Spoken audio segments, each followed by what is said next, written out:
right. Hello, and welcome back to Real Seekers. I'm your host, Dale, the Christian. And today I wanted to get back in touch with one of my old co hosts, Matthew Taylor, who requested that we do another show, a follow up show on the issue of miracles.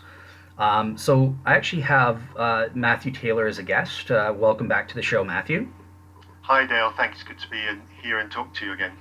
Excellent. And he actually brought along another friend, a fellow Christian who has his own podcast, Robert White. Welcome to the show there, Robert. Thanks, Dale, for having me on. Absolutely. Perfect. I think just before we get into addressing what the actual topic is, maybe let's just go around and sort of introduce ourselves to the audience. So, Robert, since you're sort of the new guy for the audience, why don't you introduce us as to who you are, a bit about your background, and some of your faith journey. Sure, yeah. So I am recording right now in Brooklyn, New York, where I've lived for about 5 years. I'm from Atlanta area, and I grew up a Christian. I've always been a Christian, always took it very seriously, always had parents that I was lucky to have parents that it was not just religion or legalism or anything like that. So it was a personal relationship. So it was very important to me. But some of my beliefs I held were ultimately quite wooden. And I mean, some would call them fundamentalist by today's standards. And so that's what I started with. But I've always been very philosophical. And I'm a software engineer now by trade. And so I've always wanted to take things apart and figure out how they work. And if something didn't add up, it would bother me until it did add up. And so that led me to deeper and deeper doubt based on questions I had, and that some I would look into and it made me question even more. Some I avoided looking into because I didn't want to deal with it at that time necessarily. Plus, it's just hard when you're in school and trying to live your life, and also doubting, the existence of God or whatever. So eventually, I had to dig deep, and I ended up really fully deconstructing my faith. I would say, like, you question one thing, you question more, and the slippery slope sort of did happen to me, to where I was questioning the most fundamental things. But then over the many years, I put it back together, and I felt like there was a foundation ultimately. And I talk about this a little bit on my blog. I haven't covered it as much on my podcast, but just to go ahead and give a quick shout out to my blog, it's robertlwhite.net, and my podcast and stuff is linked there as well.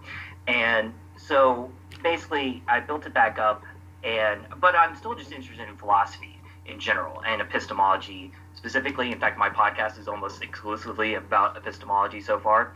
And so a big part of what I care about is clarity, is knowing what the data is those sort of things, without and bracketing off kind of clear thinking and epistemology from and what the evidence is versus, okay, is there a God or not? Both are very important, but those two things can get kind of confused. So now I am a Christian now. I like to write some things that you could call are apologetics, but I also just like picking apart ideas and picking apart life. And so that's not always faith related. And sometimes it's attacking some elements of what some would say is like traditional Christianity, or at least questioning it. So that is kind of where I'm at now. And that's what I like to do. Excellent. Yeah. Nice to have you on the show for sure. It's I know I checked out some of Robert's shows, so I definitely recommend to those in the audience, check out some of the shows that he's got. He's got some excellent thoughts out there, and not even ones that where we agree with each other. So I think that he's got an interesting perspective. Yeah, I want to find out more. I'm going to respond to your blog comment because I want to hear a little bit more of your thoughts. But one thing I do like to do is bring in ideas that I feel like are not talked about very much in the atheism versus theism. Like, for instance, there's this great book called The Black Swan by Nassim Taleb, and it's a really fascinating book on economics and epistemology, and it relates very much to politics, to theism versus atheism, but it's not the sort of book you hear as much. And I also, since I'm a software engineer, I like bringing in ideas about artificial intelligence and stuff like that as well. Awesome. Perfect. All right. So let's go to our other guest to get sort of a sense of who you are, Matt. Believe it or not, I do have listeners that didn't follow me from SNS, so there may be people that you're brand new to as well. So yeah, give us maybe a bit of your background, any plugs that you want to mention, and kind of your faith journey as to where you are now. Yes, so I was brought up in a missionary environment in Zambia. So I was a Christian from a very young age. I think my conversion experience was probably about 5 or 6 years old. So for me growing up, Christianity was everything. And it wasn't until my teens that I first encountered people who just didn't see any sense in believing. And I'd always been taught this poison that atheists were horrible, evil people who would want to hurt me in every way. So there was a bit of an enlightenment experience there, but that didn't really inform my atheism until much later. I think one of the downsides of the environment to which I was brought up was I was brought up as a very strict literalist. So I was a young Earth creationist right into my early adult years, and it was eventually in my 30s somewhat when I began to appreciate and realize that evolution actually was true. And so my science education took a huge uptick in those later years.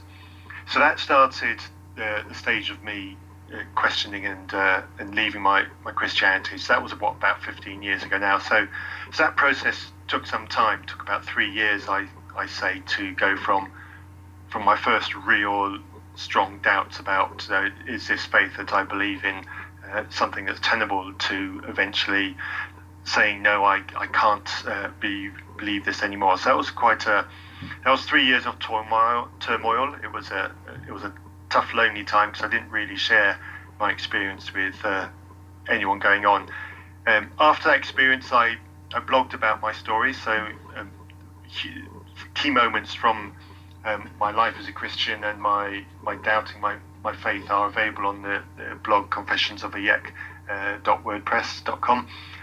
And it was around about that time that I got into podcasts, or rather listening to podcasts, and I eventually discovered the Unbelievable podcast and started listening to that.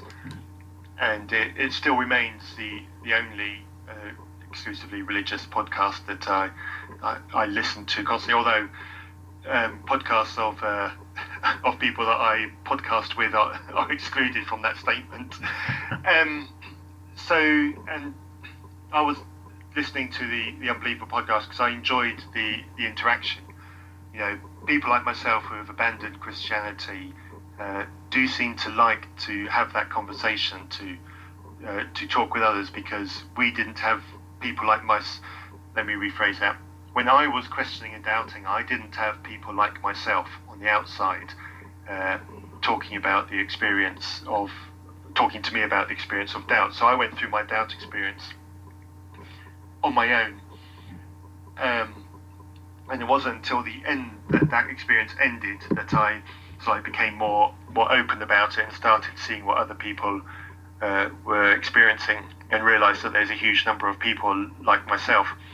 So part of the reason why I do what I do is to be attractive to those who went through what I went through. And as part of the podcast that I do, there's already been contact from people who are going through that. And it can be a scary and lonely time if you've got nobody to talk to when you're going through those doubts.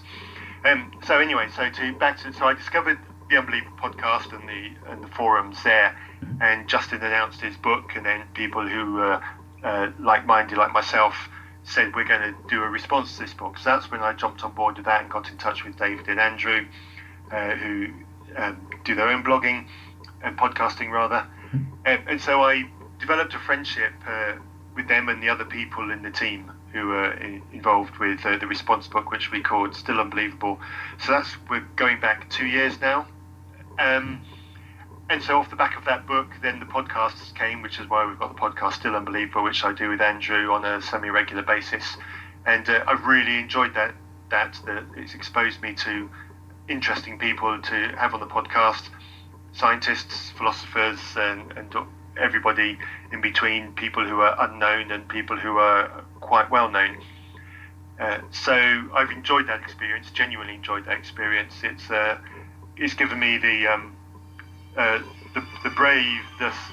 Oh, you're getting the music. Okay, it's time off the stage. Yeah, so what's going there? Someone was ringing my mobile phone at 7:30 in the evening. Okay. Right. But anyway, so that ends up where I am now.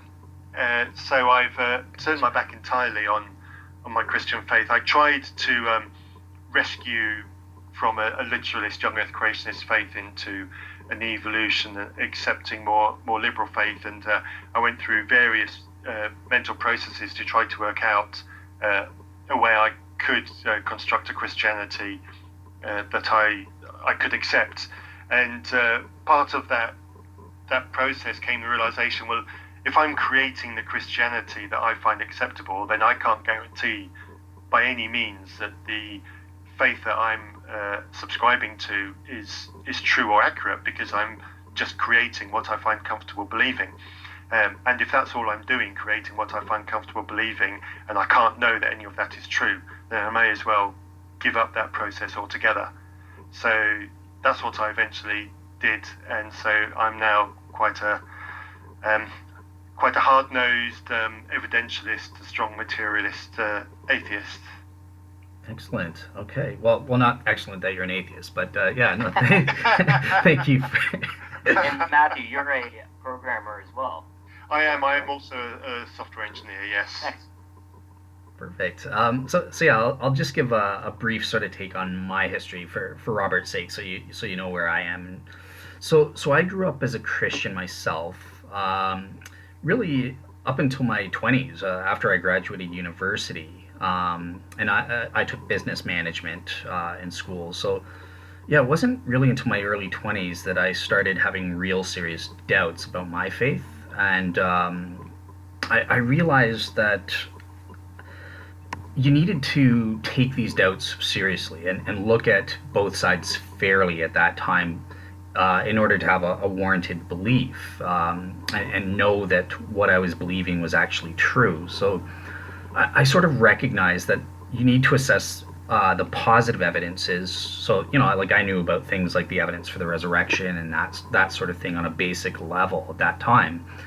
But I'd never really seriously considered the negative evidences and factored that in. And I think you need to look at both ends. So it was at that point that I decided to walk away and said, I haven't really given this a fair shot. I don't really believe this. I need to grapple with the positive and negative evidences. So I set out on a task of doing that over the next 8 to 10 years or so. I was lucky enough to work with some major Christian apologists. So I'm friends with Gary Habermas or Mike Lacona and that sort of thing. We've had them on the SNS show, and Gary Habermas or Tony Costa. These guys really sort of helped me discuss these issues and think about them, and I would take their answers and their feedback and that sort of thing to some of my doubts and questions, and I sort of contextualize that into my own way of assessing the various religions to see which one is true or not.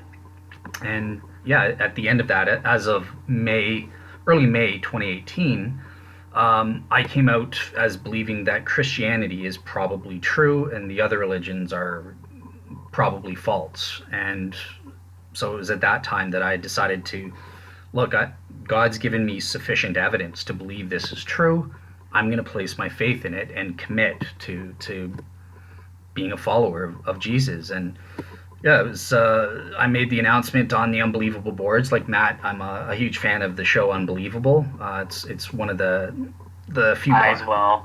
He's the gold standard, I feel like. Oh yeah, just my goodness, he does it. He does a great job. He's an inspiration. He's sort of the what spawned all of my podcasts, all of Matthew's podcasts, and same with Skeptics and Seekers. So I got together with David Johnson, who's another skeptic that Matt knows, and yeah, for about a year and a half, we did the SNS show where we each week we would get together on a given topic. We would write a blog and a response blog, for one from the skeptic view, one from the Christian or seeker view, and then we would debate that out for that week on the podcast. And yeah, just recently I've spun off to doing my own solo show called the Real Seekers podcast, where I tackle topics on a deep level. I'm trying to write up a book, so I'm going to post up for free, like the chapters and stuff like that. So yeah, that's me in a nutshell. Can I give one quick anecdote related to all this? Absolutely, yeah. I think you guys will find this funny, since we've all been through that stage of doubting and questioning and existential crisis. I went to a Christian summer conference growing up in high school, and this shows how I was currently struggling with things. We had like a daily devotional we would do, and we read a Bible passage, and then it has questions, and I'm like 15 at this point, something like that, maybe 16, and one of the questions is like, what are you struggling with right now? And I was looking through my old copies of this, and I wrote down cosmic microwave background radiation. Because at that time I was struggling with, did the Big Bang happen? And because a friend had brought that up as really good evidence for the Big Bang, and it was shaking my whole world because I was, a young Earth creationist. So it was just really funny, and knowing that whoever wrote that devotional was picturing, my girlfriend, or whatever, and I wrote, cosmic microwave background radiation. So I thought you guys would appreciate that. That's the sort of kid I was. Yeah, well, that's good. That makes you sound a lot smarter than me, because my issue, first of all, I was a young Earth creationist as well. So it's funny that all three of us were that. But yeah, the triggering issue for me was prophecy, like the tire prophecy in Ezekiel 26, for whatever reason. So.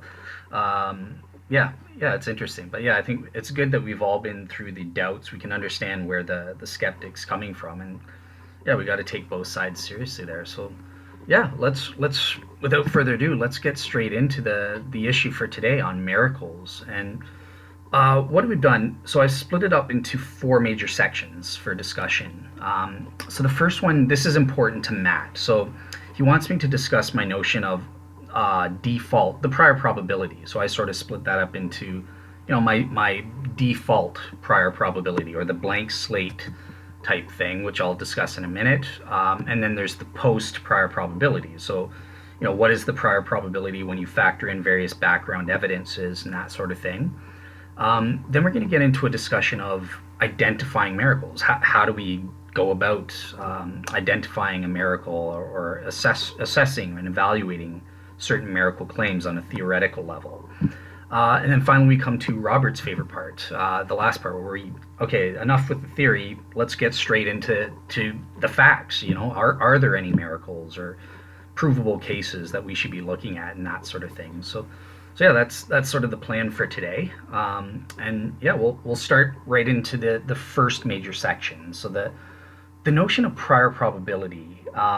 So I'm sort of weird, and I have this notion of trying your best to start with what I call the default prior probability, or the blank slate, and recognizing that, look, when you're approaching a debate on an issue where people have contradicting views, as much as is possible, I think it's best to start as a pure agnostic. You have no evidence or notion one way or the other as to which side is right, and then only then you bring in, well, here are my positive reasons to think this proposition is true. The other side, they bear a burden of proof in bringing in evidence to say, I think this proposition is probably false.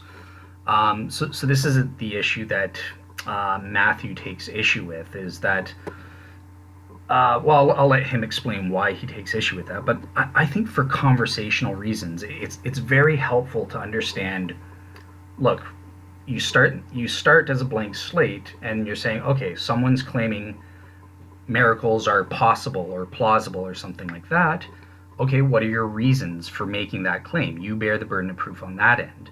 Likewise, if an atheist says, no, miracles are implausible, or they're probably not possible or something like that, then that's a claim on their part, and they bear the burden of proof. And me as blank slate guy, I can look at both sides and evaluate the evidence for and against, and then come to my decision. So yeah, Matt, I'll turn it to you. Why is this an issue in your estimation?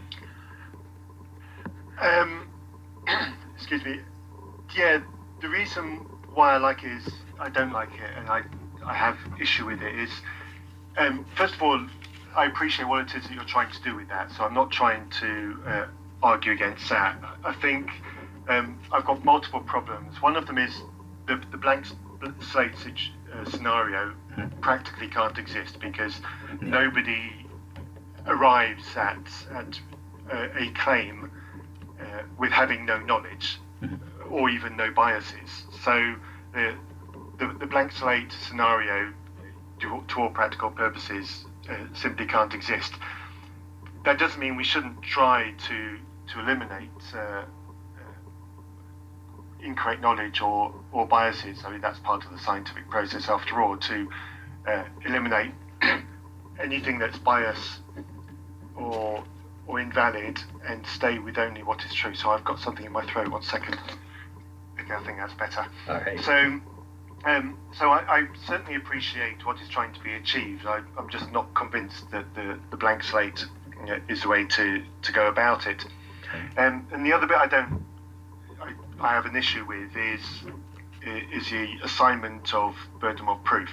I take a very different approach. If something comes, because what I feel about the blank slate idea and the way you've framed it when we've spoken about it past is the blank slate seems to, and you have to correct me if I've misunderstood your intentions here. The blank slate sounds to me like it's focusing on the claim and then trying to work backwards and unpick from the claim. What I would, the way I would rather approach it is the claim, regardless of what the claim is, at this moment in time is less important than the evidence that we've got to review. So let's forget the claims and take a look at the evidence, assess the evidence that we've got available to us, bring it all, and then from the evidence, let's try and work out what is the most likely true thing that explains all the evidence. And it'll be at that point that you then start coming up with a claim, and rather than talk about who has the burden of proof of the claim, you test the claims against the evidence and see which one comes out with the best explanation. So that's kind of the issues that I have with the blank slate, and then deciding who's got a burden of proof, if that makes any sense. Yeah, okay, gotcha. Cool. So I'll turn it over to Robert to give sort of his introductory take. So I know that'll be sort of new to you, but yeah, before we open it up to an informal discussion, what's sort of your initial take on what I said about this default prior probability? Sure. Well, considering that on the SNS podcast, I think this took up roughly 90 minutes of the discussion, if not 120 minutes.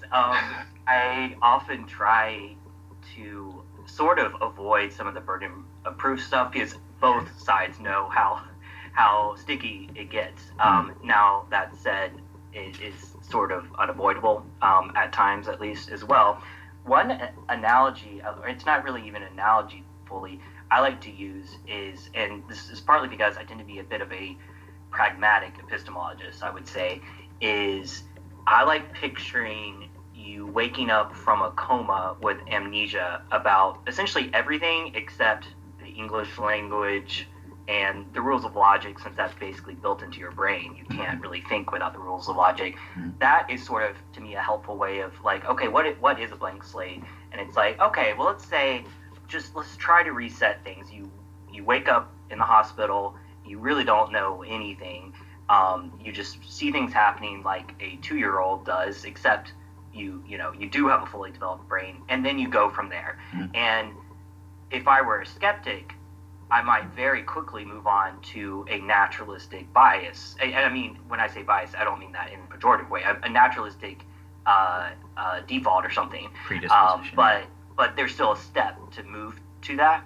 So that is, to me, another way that I think is helpful of thinking of a blank slate, because it is how we experience life individually, which is through our own brains and waking up each day and experiencing data out in the world. So actually what Matthew described, I think marries well with the way you described a blank slate, Dale.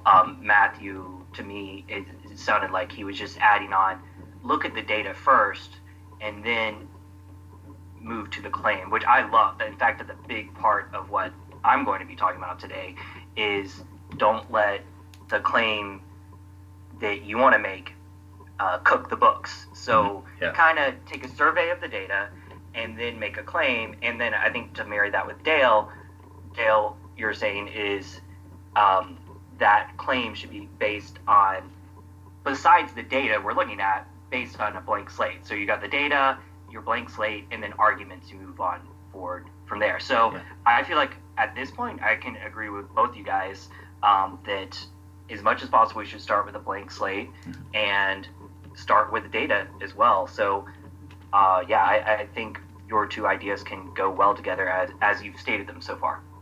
Perfect. Yeah. I think so. Just opening it up to a little bit of informal dialogue and addressing Matt's two issues. I think you guys said it well. So in the first place, let me fully acknowledge, on a practical level, it's impossible to truly be a blank slate. There's always going to be presuppositions that are built in, and when you're having a dialogue, so things like the laws of logic, all three of us kind of I already know in advance all three of us accept that, so it's kind of a given. So okay, I don't need to argue that the laws of logic are true or something like that, or the correspondence theory of truth. So I'm assuming all three of us would accept that, so I don't need to get into that. But there are people out there that might not grant it. So there are, one of my listeners, Travis R., who's very intelligent and has very thoughtful comments to offer. He would deny the correspondence theory of truth. He believes in the coherence theory of truth. So, if you're starting as a blank slate, you would realize, okay, there's a controversial thing. I need to take it back a step and try to address the issue of the theory of truth, or the issue that the laws of logic are true. But in a conversation, for practicality purposes, I think between the three of us, we accept some of these presuppositions. So it's true. It's better to say start as a blank slate as much as is possible or as practical for the sake of argument. It's more just to get that attitude of realizing, okay, what does this evidence assert to prove, and does it prove it or not, and that sort of thing. So the other thing, so in terms of the burden of proof issue for you here, Matt. Okay, so you would agree with me, and that whoever makes a claim or submits evidence in support of a claim bears a burden of proof. Like that basic statement is correct, right? Yeah, we're okay there. Yeah, and Robert, you're cool with that as well? Yes. Gotcha. Okay, so maybe try thinking of it this way. I gave various examples. So when it comes to the possibility of miracles, or the equal possibility of miracles, let's start with this. Everyone gets, on the question of does God actually exist, factually exist or not, I think you would both agree that the default state is true. We don't have a slanting of starting out before looking at any evidence that no, it's 60% probable that God exists or 60% probable that God doesn't exist. No, we are, as much as possible, a blank slate, and then we're presented with reasons one way or the other to think that God actually exists or actually doesn't exist. Is that fair enough for you guys? I'm not sure. Could you rephrase it? It's okay. Oh, sure. So on the proposition that God exists, we would start in the position of, I don't know, it's 0% proven until, if you're going to tell me God does exist, then present to me reasons and I'll assess those in favor of that proposition. on the same side, if the atheist comes to me and says, no, actually, God doesn't exist, then I would say to the atheist, okay, great, present to me your reasons why you think God doesn't exist, and I'll decide based on that. Does that make sense, or? Okay, yeah, I'm good with that. Okay. So I'm going to do an odd thing and dispute this a little bit as a Christian. Very well. Because I actually talked about this, I believe. I have a series of posts on the God delusion, and I go into this on one of my posts a little bit more in detail. But I really struggled with this question because it kind of hurts our brain when we get down to the most basic thing of what exists, because you could then say, is it 50-50 odds that the flying spaghetti monster exists? And I'm sympathetic with the skeptic who says that seems ridiculous. And the reason why it seems ridiculous is because it's completely ad hoc. You're just creating a monster and then saying, well, from a blank slate, is it 50-50% chance? Now, technically, that's the only, if you know absolutely zero about the known universe, you have to start with 50-50 because you know absolutely nothing. But that's really, honestly, it's not even worth putting a probability then, because it's so ad hoc.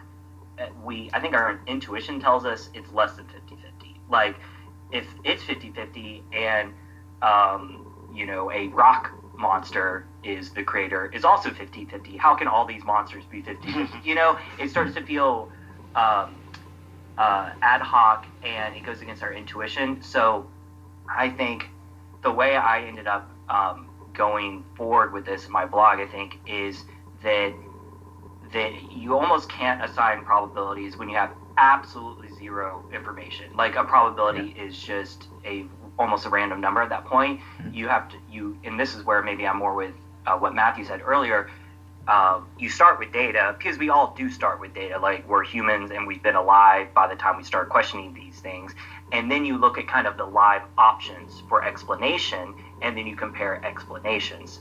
So, but that doesn't totally go against what you're saying, Dale, with God, because I think all three of us know some of the things that are put forward of why God would be an explanation, and why, let's say, materialistic processes could be a full explanation for things. So I think we can kind of bootstrap to the level you're talking about, Dale, where it's like, okay, we know why people have posited God as an explanation, and why people have posited materialistic, naturalistic processes purely as explanation. So let's start 50-50 there, and then argue. And I think that is fair. I don't know if Matthew would agree with that, but I think that's fair.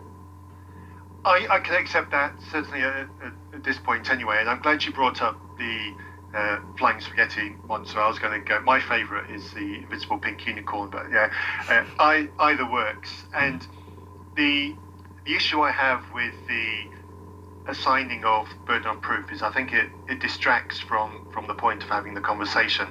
And this is something I've experienced a few times on the Unbelievable Facebook group, where I've been involved in all sorts of conversations over the last few years. And the burden of proof thing gets thrown out as a trap, and this is why I object to the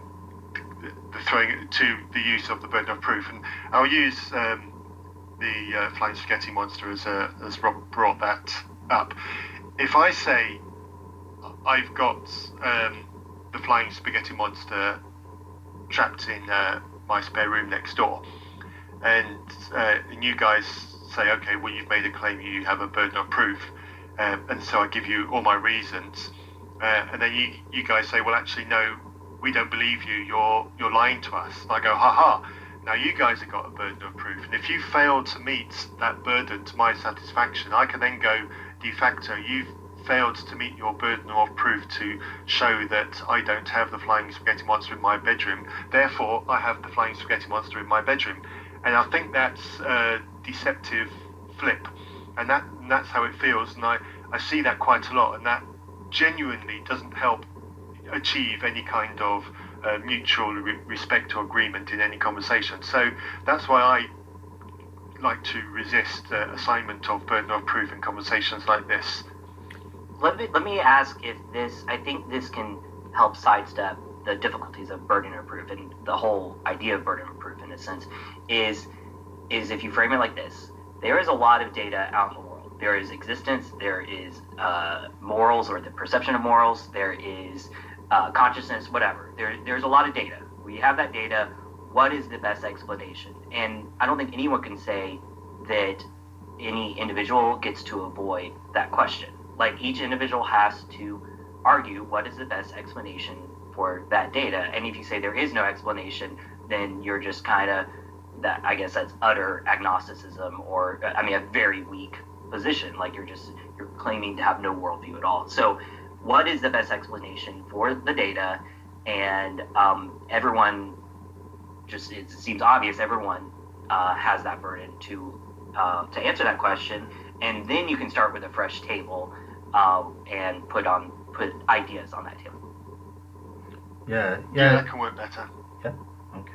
All right. Cool. Yeah. I think I think we're pretty much on the same page. It's not a fundamental difference. Like, obviously, practically speaking, I'm on your guys' side with things like this flying spaghetti monster and that sort of thing. But yeah, it's just, I guess my approach here with this whole default thing, it's to point out that both sides, if they make claims, bear this burden of proof, and that's not a tactic.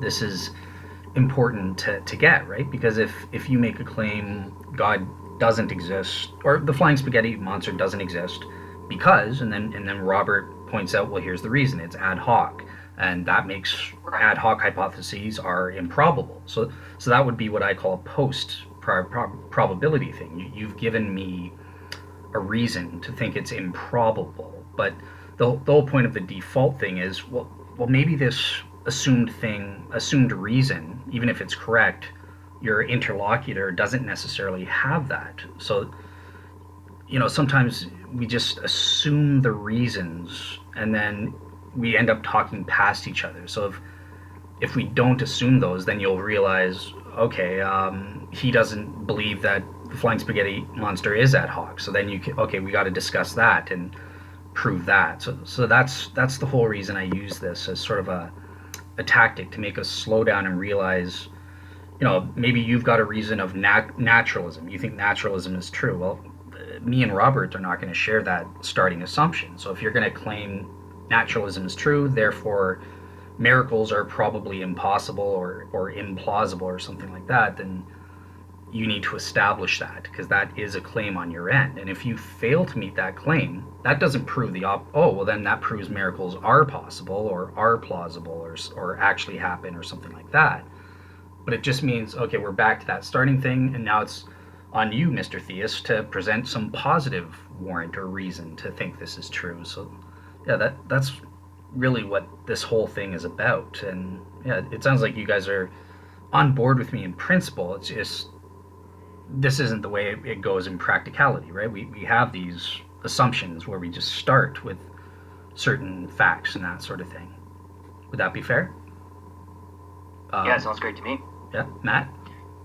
Yeah, I think though, if I'm having a dialogue with someone and we're getting into the nitty gritty and we're completely disagreeing on what the conclusion of the evidence that we see is, I think battling over who has a burden of proof for what doesn't help that conversation move on, and I think that's my issue.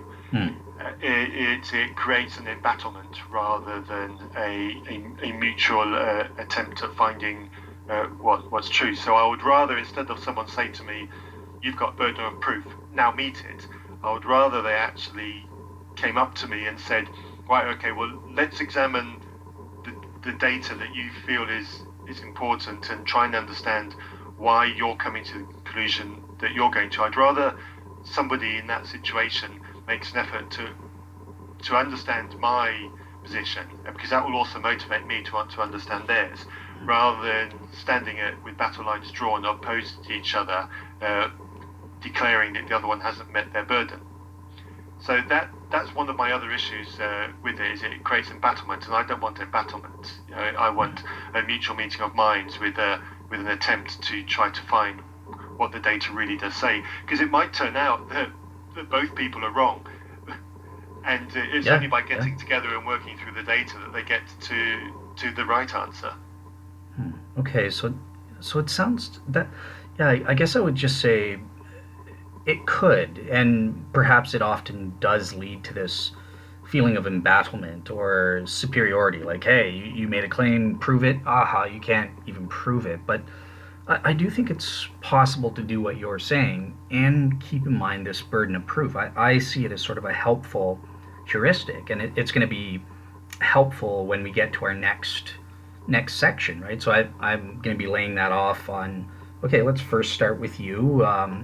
What are some of your reasons that you claim prove that miracles are implausible? And you can present your 3 to 4. We can discuss them and assess them as friends working together and trying to discover the truth, and realizing, you're making the claim, so you've got to do the work here to convince us, and then vice versa. On the same side, when I present my case or when Robert presents his case, well, here are 2 or 3 reasons why we think miracles are plausible, and again, we can assess it and that sort of thing, with even bearing in mind this burden of proof, and that serves as a helpful heuristic or a helpful way to understand, okay, I'm the one making the claim, am I doing enough to establish my claim? And vice versa, when they're making a claim, are they establishing to me? So I actually see it as helpful. That's, if you see it in that light, could you see it as useful then, Matt? Or? Potentially, in that context, Gotcha. It's just that my past experience of having bad experiences on forums, as I mentioned earlier, it kind of puts me off that kind of language. Gotcha. That's part of my issue. Perfect. Okay. But yeah, I understand what it is that you're trying to say, and I accept that. Cool. And we'll what's the word I'm looking for? We'll endorse that.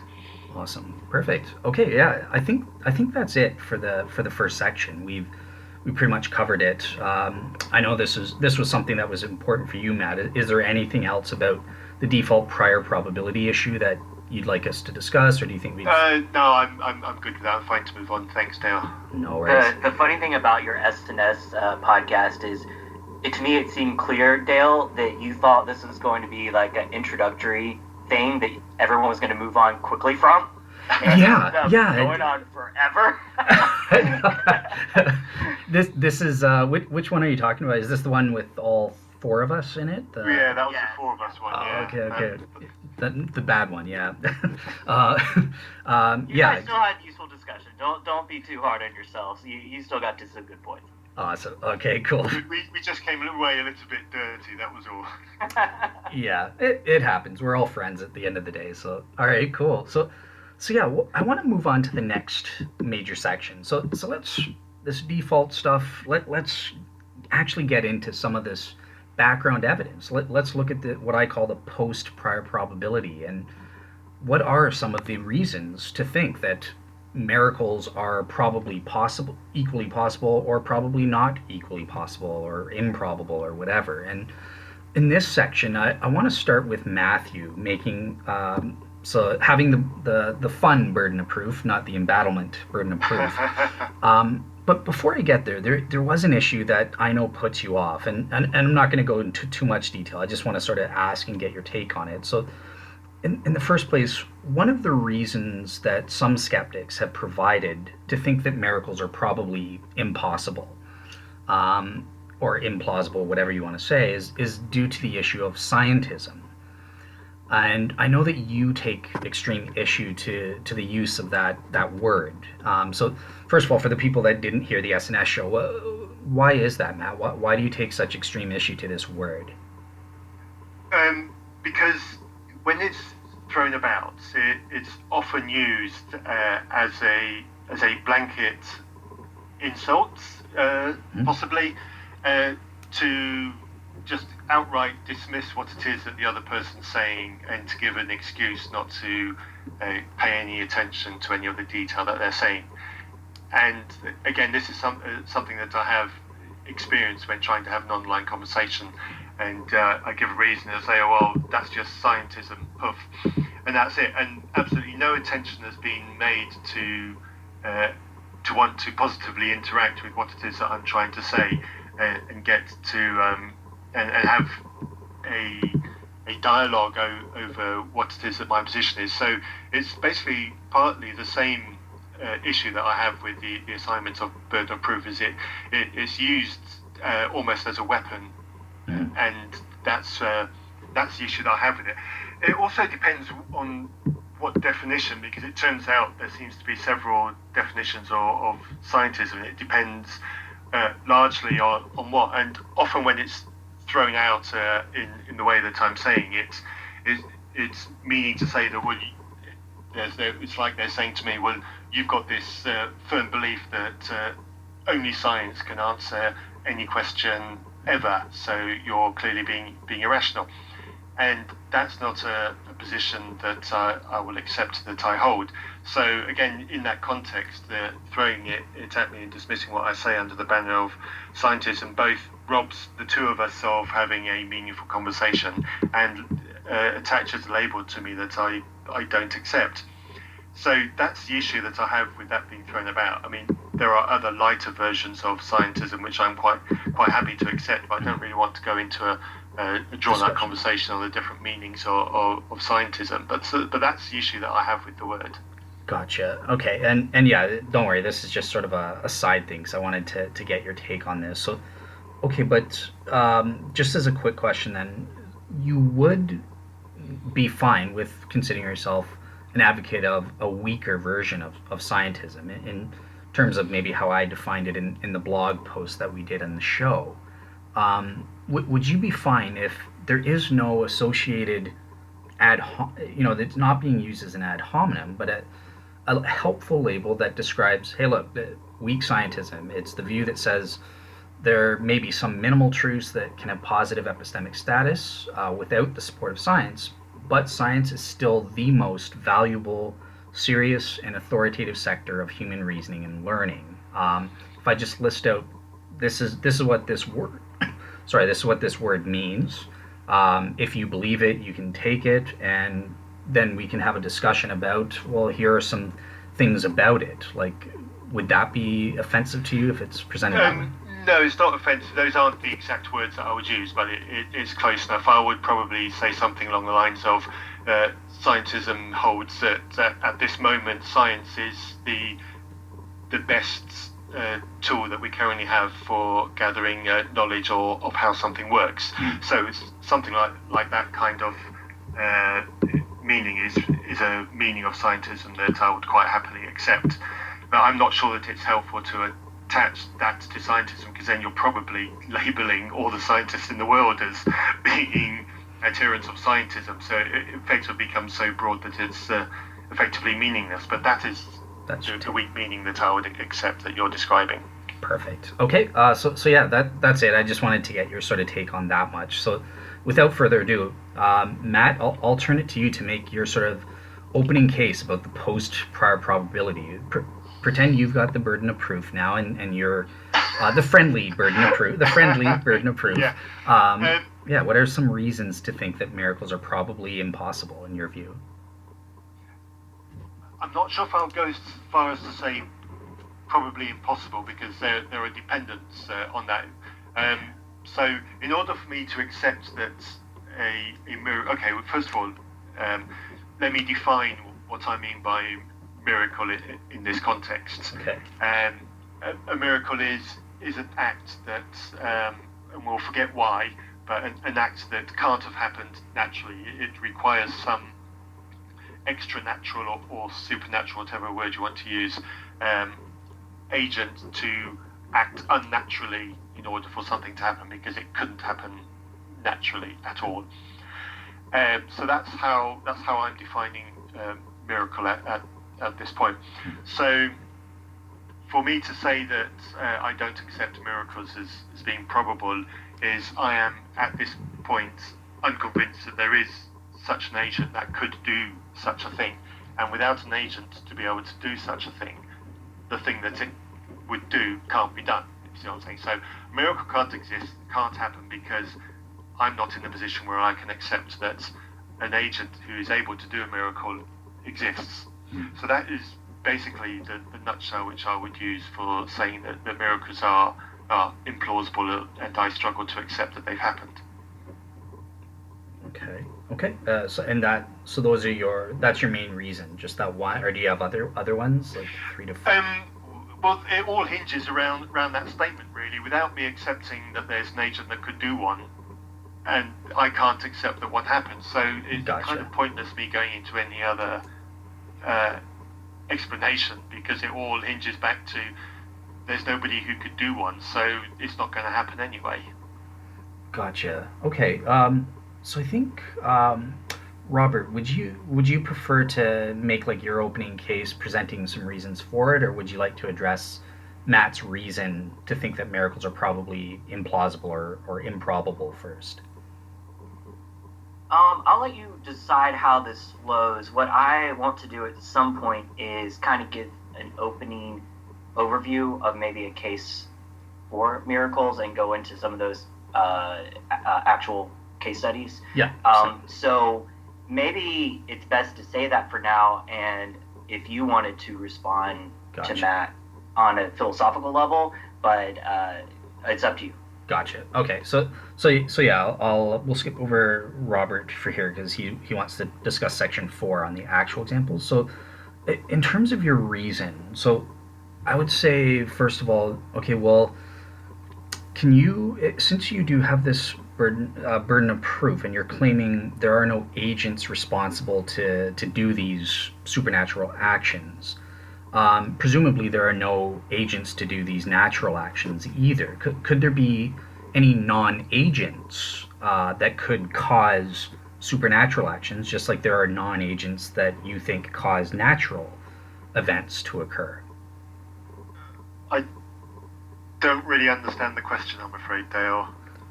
So, okay, so your reason for thinking that miracles are probably impossible is because there's no intelligent agent that can cause such events to happen, right? Yeah. Okay, yeah. So what if there is a supernatural, unintelligent thing that causes these events to occur? You know what I mean? Yeah, I'm struggling to imagine how that might happen. I mean, if you're asking me to talk around a hypothetical, which I've never even considered, something exists that's unintelligent. So something supernatural, but not an intelligent supernatural thing that does something that's in the world that's not natural. I'm struggling to imagine how such a thing could happen.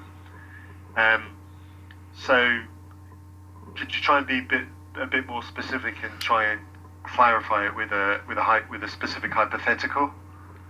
Sure. Well, Hindus believe that the law of karma is a non-intelligent agent on a supernatural, transcendent level that engages in cause and effect relations in the world, and has impacts in the world. So, yeah, that something like that, perhaps. Okay, so I think I'm getting now. So I cheat somebody in business for whatever, and then karma gets me a couple of years later in a stock market crash or something like that. Mm-hmm. Again, I would need to be convinced that that process existed to create that link for giving me justice on my bad act previously, and I'm unconvinced that such a thing exists.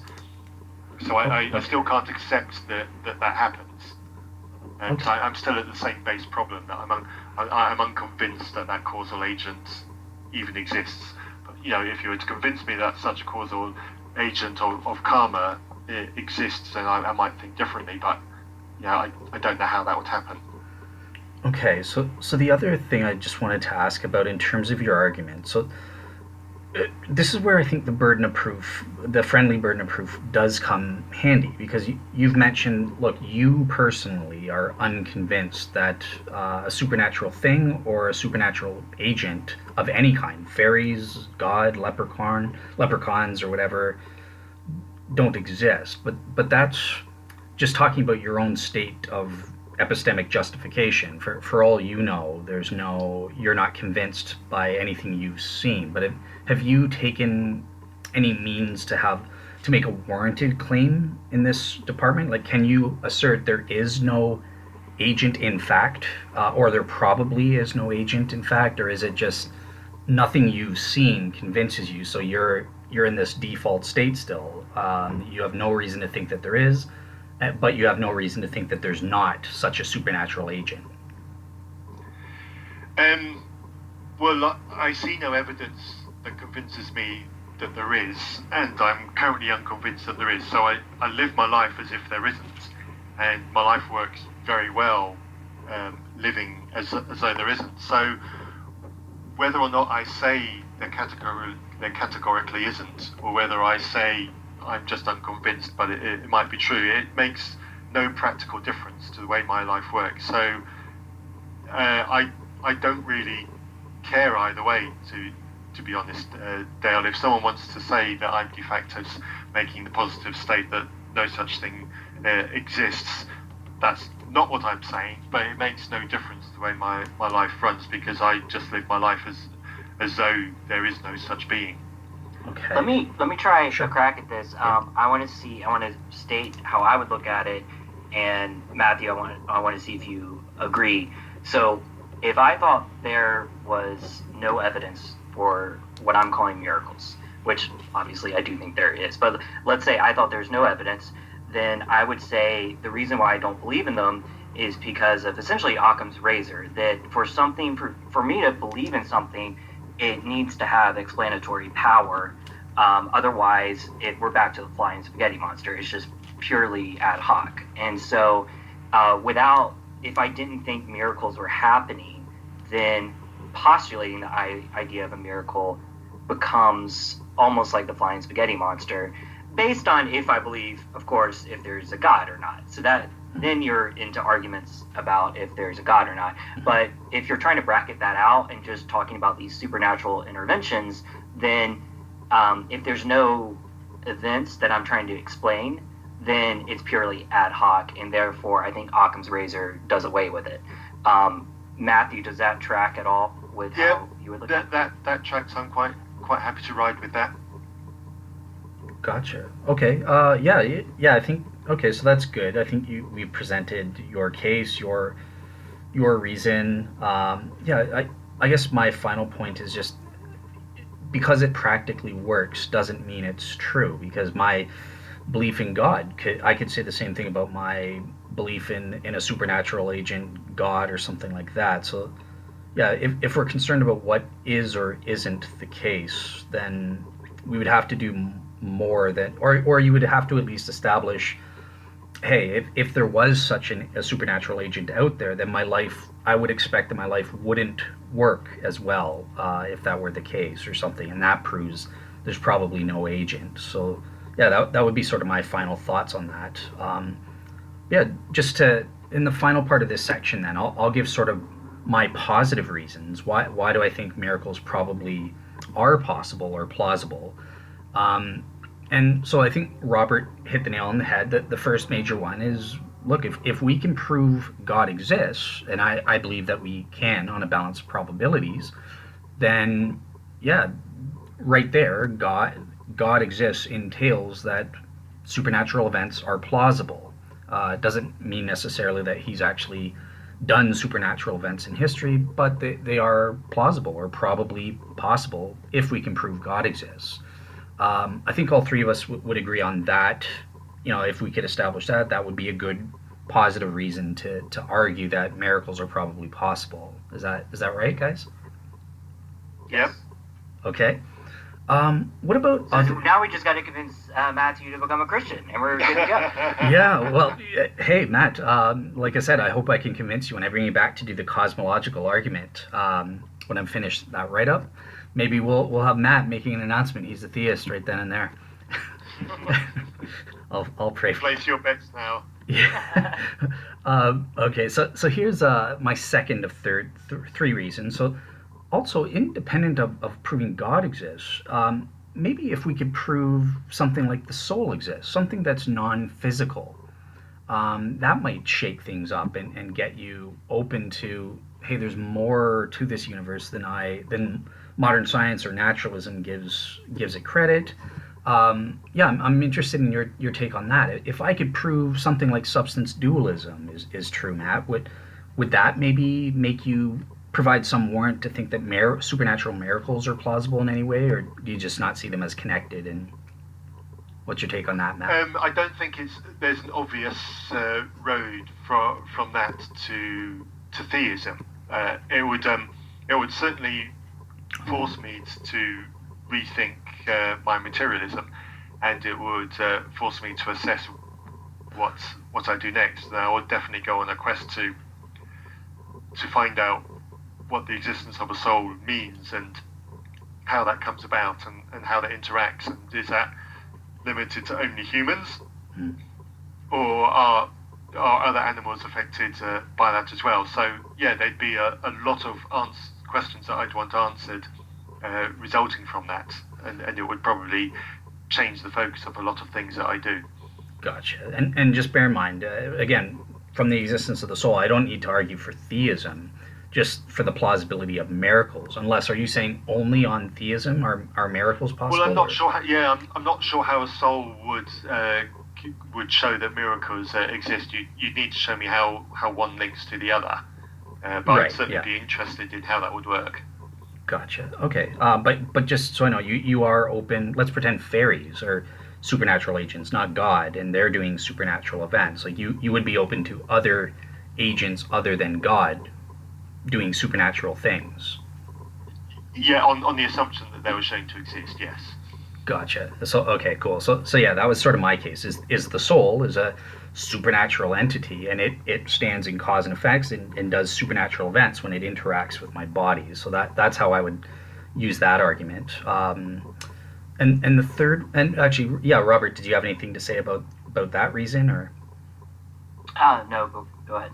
Gotcha. So here's my last reason, and then we'll move on to the next section. But so the supernatural events are conceivable. They are logically possible events. So we have our modal evaluating faculties, which provides us with modal knowledge.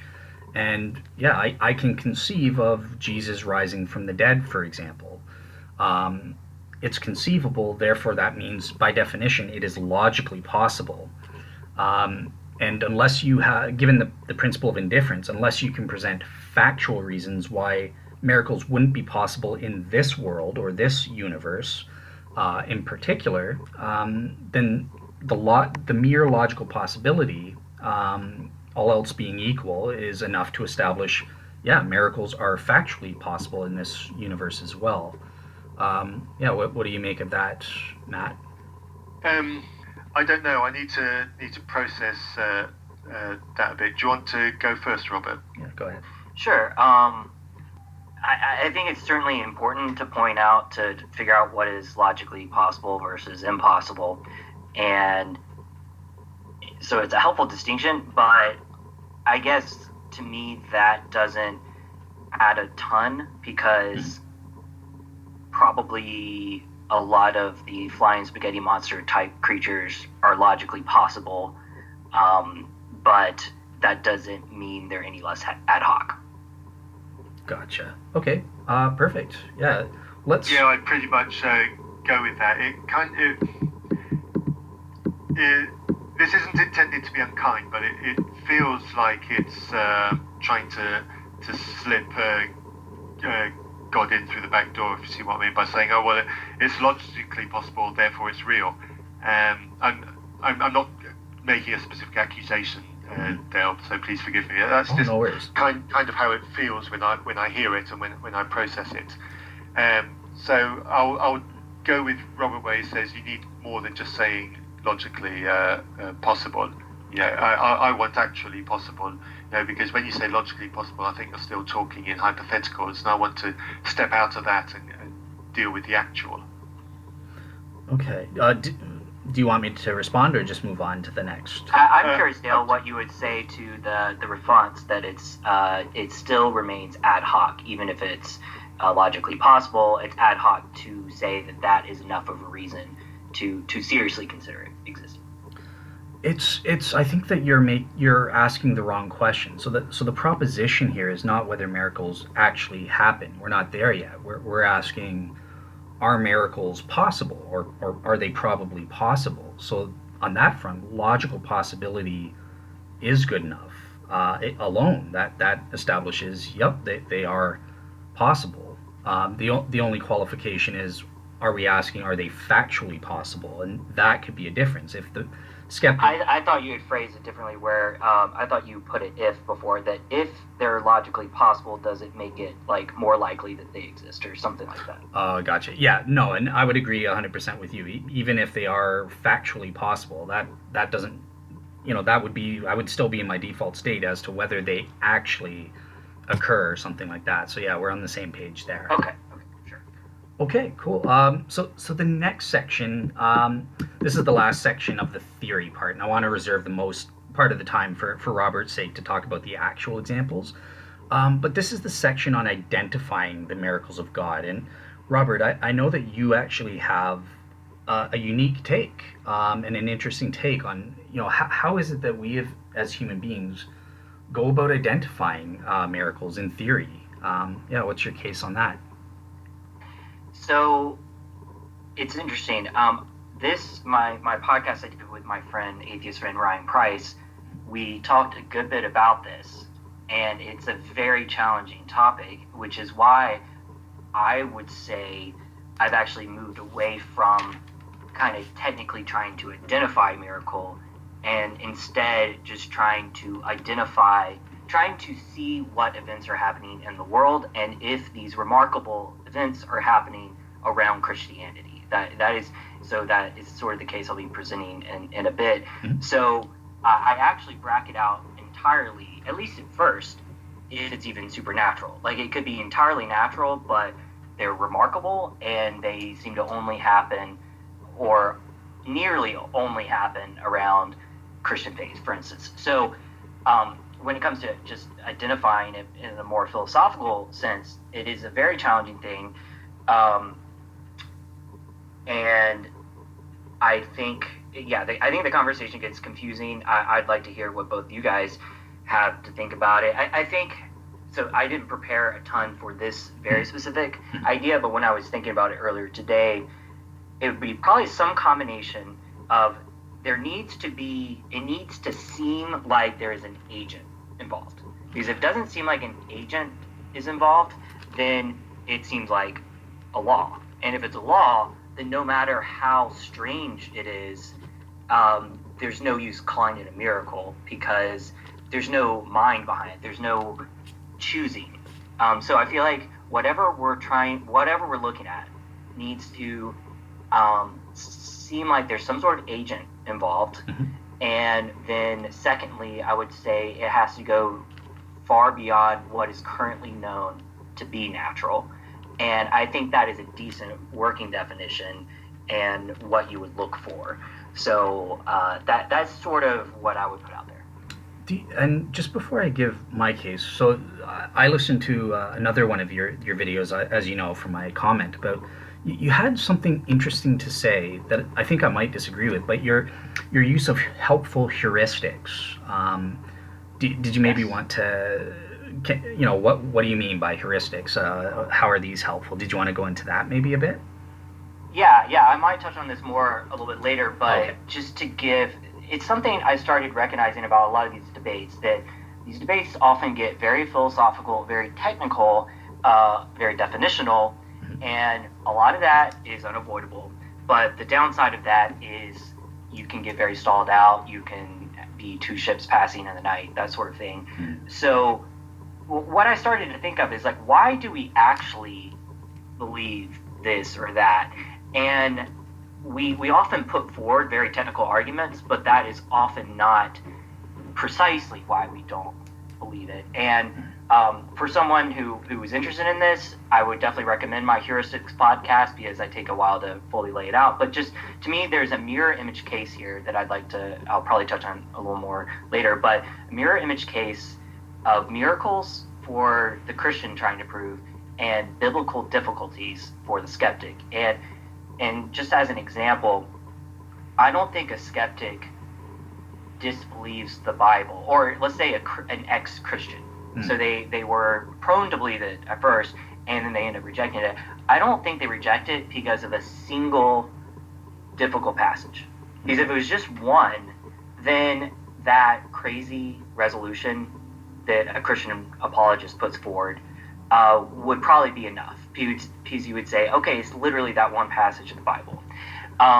So there's probably not one single biblical contradiction or atrocity in the Old Testament that is bad enough or that can't be resolved that it alone could do it. Maybe there is, but to me, the real reason people see a humanness in the Bible and why people who especially come from a rigid literalistic interpretation and losing their faith is because of what I would argue is more of a heuristic, and really to avoid using that word, perhaps just a probabilistic, cumulative look at it. So it's that there are multiple very hard passages and then hundreds of at least medium hard passages, and so you're intuitively making this judgment of, okay, if a crazy resolution might work for one of these, it's not going to work for all of these. That's the probability starts to become too vanishing.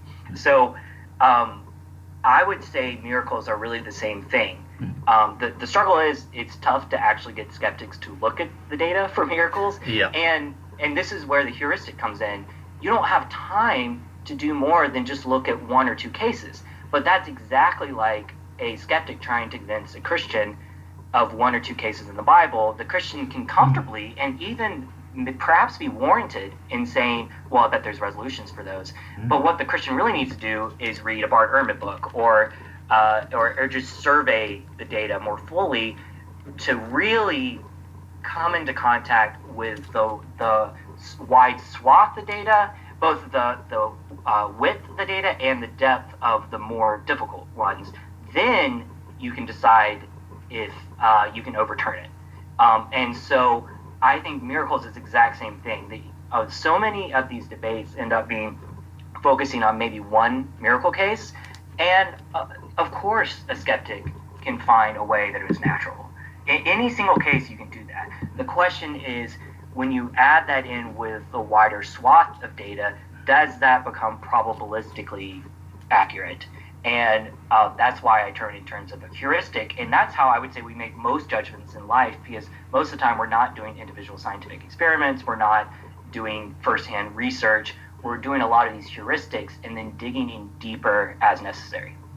Awesome. Yeah. Thank you very much for going into that, because when I heard that, I think that this is the part that I agree with you on, and I think that was a very apt comparison between the Bible contradictions for the Christian versus one or two examples of giving one or two examples of a skeptic and that sort of thing with miracles. So yeah, thank you for sharing that. That was very interesting. And this is when I really empathize with skeptics, because I see so many fundamentalists where, like, a skeptic will say, but what about this passage in the Bible? And the fundamentalist, will be like, well, there is one example in the Greek where this word means something slightly differently, and if you take this reading and the skeptic is just like pulling their hair out, like, do you understand? Like, it's like sure, you've listened. Maybe one of these is like that. Yeah, it's like you've literally listened to my combos between me and David, our debates or something. And I'm not trying to disprove the Bible here. Like, I'm a Christian. I do think there's a significant humanness there, and progressive revelation, and most importantly, I just want to actually deal with the full set of data and take it seriously.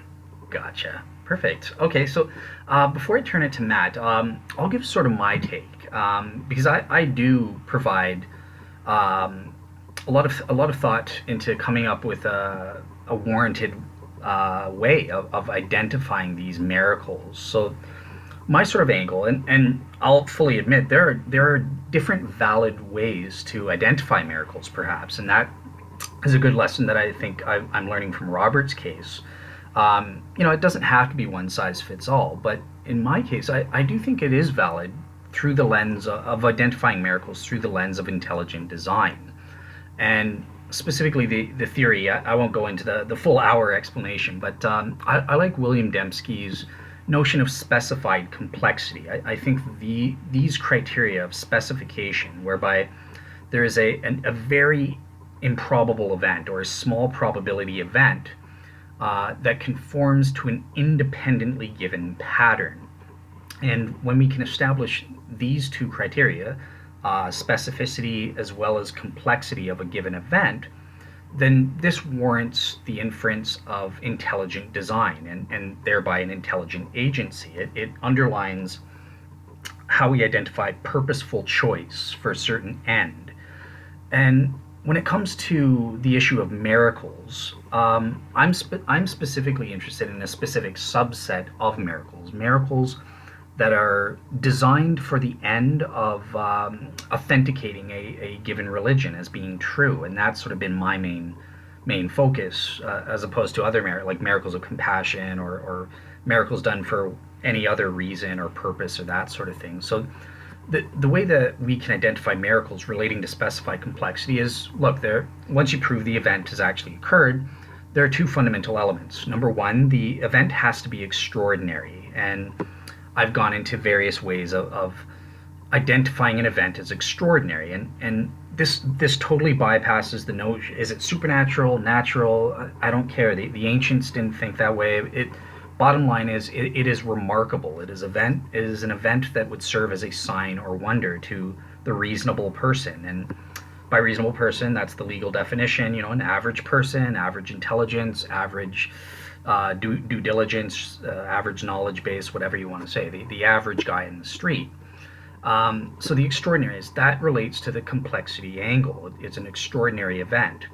And then the specification comes in with the religious context that event is attached to, whereby it creates this pattern where we would expect a god, if he exists, or a supernatural agent to do remarkable or extraordinary events that would authenticate the religious message that teaches human beings how to achieve their ultimate purpose in creation. So that, in a nutshell, is how I think, or what I think is a helpful way to try and bypass the supernatural, naturalistic definitions and all of this. And look, we have valid criteria to infer intelligent design for certain ends. In the case of my criteria for a G-belief authenticating event, we have certain criteria to identify remarkable events designed to authenticate a given religious message. And that's enough, I submit, to identify a miracle. Matt, what is your take on both mine and Robert's approaches there? They're fair, because I think the intention is genuine, and I want to acknowledge that. I think there's a significant challenge in identifying a miracle. And I think the reasons for that are, in order to be able to confirm that a miracle has happened and it doesn't have an otherwise natural explanation, is it almost requires us to have a full and complete understanding of everything that can and will happen naturally. And since we don't have that full knowledge, and we probably will never have that full knowledge, stepping over the boundary into being able to positively identify something as a miracle, I think under those kinds of criteria is a challenge. It's just a fact of life, a practical challenge. And so I struggle to imagine how a claim could step over that. There are obviously certain areas where we could. I think one example that's often thrown about on the internet is a human limb being severed and then growing back would probably on demand would probably qualify as as a confirmed and repeatable miracle, and I would probably agree with that as a specific example. But then we can say, but there are reptiles that can regrow a tail. You know, what if there is a human gene that is suppressed, seeing that humans have a copy of that gene, but it's currently suppressed? And what if in a specific individual that re-emerges and enables the regrowing of a limb? That's just me throwing that as a. So there are many cases, as Robert suggested, that you know, if you think hard enough, you could probably come out with a natural example for almost anything. So I think that makes confirming anything as a miracle a genuine challenge, certainly if you're talking about individual cases. Robert suggesting that you take a wider heuristic picture is probably the way to go with the data. The question I would then ask are the bits of data that you've got that you're building into that picture good enough to make building blocks, or are they just maybes? So I would still want to validate each individual piece and say, is that good enough to qualify, or are there enough question marks that one is disqualified? Yeah, Robert, that's an interesting point. When I was listening to your video, so you made Matt makes a good point here as well about. So you've said that you don't miss the forest for the trees, right? And that's a popular saying. It's absolutely right. But what about Matt's case? I mean, there is no forest if there are no trees. Maybe they're all just paper mache trees or something like that. So, yeah, how would you come back to, you know, Matt's objection about your holistic approach? If there really are no miracles when you look at the details, then is it valid to use the whole picture to say, well, yeah, there is, or yeah, what do you make of that? No, yeah, there's no forest, there's no trees. I would say you zoom in and zoom out constantly. I think this is how we live life successfully, is we think broadly and then we're challenged and we have to go to the details. I think where people screw up is sometimes they get stuck in the details at that point. They get stuck on one detail and they build everything around that. And I would argue we probably want to make the decision back up at the forest level, but you got to go look at some trees too. Yeah. Just remember that ultimately it is a forest. So back to like the biblical difficulties, you're never going to convince anyone if you just say, hey, this guy Bart Ehrman has 100 biblical difficulties. It's like, okay, once you show a few of them, and if they seem convincing, then that's where the heuristic comes in of like, okay, what about the other 97? The probabilities are starting to hit me that those also, at least some of them, are as convincing. And so same with miracles, that you have to have some key ones to get you started. The problem is, if you look at, once again, if you stay at the tree level, then you can explain it away by it being a single outlier. Mm-hmm. So to avoid the outlier objection, you need to zoom back out. Yeah, perfect. Yeah, I agree 100% with that answer. I think it should be a both and approach there. Can I also interject? Yeah. I think actually my definition of miracles collapses into yours and vice versa pretty well, because I really like Dembski's specified complexity. It's a really helpful way of figuring out why the difference between random specificity and design specificity. And so, like, one way of figuring out if something matches a design is if it seems like an agent is involved. If there is no agent, then it's going to be this general level of arms regrowing every once in a while, and we just have to say, wow, 0.001% of the time arms regrow, but there's no pattern beyond that. And so you're back to, I guess, unspecified complexity. So so I think our definitions work pretty well together with that. Robert, you just won my favorite guest award. So, sorry, Matthew, but I've taken so much heat over. The bridesmaid again. That's all right, Matt. You were a close runner-up, but all right. So Matt, one thing I wanted to say to you. So I've got two things to say in this section before we can go to Robert's favorite one. But So for you, so yeah, I hear what you're saying as well, right? We actually, if we're taking my in specified complexity approach, the events actually have to be complex, right?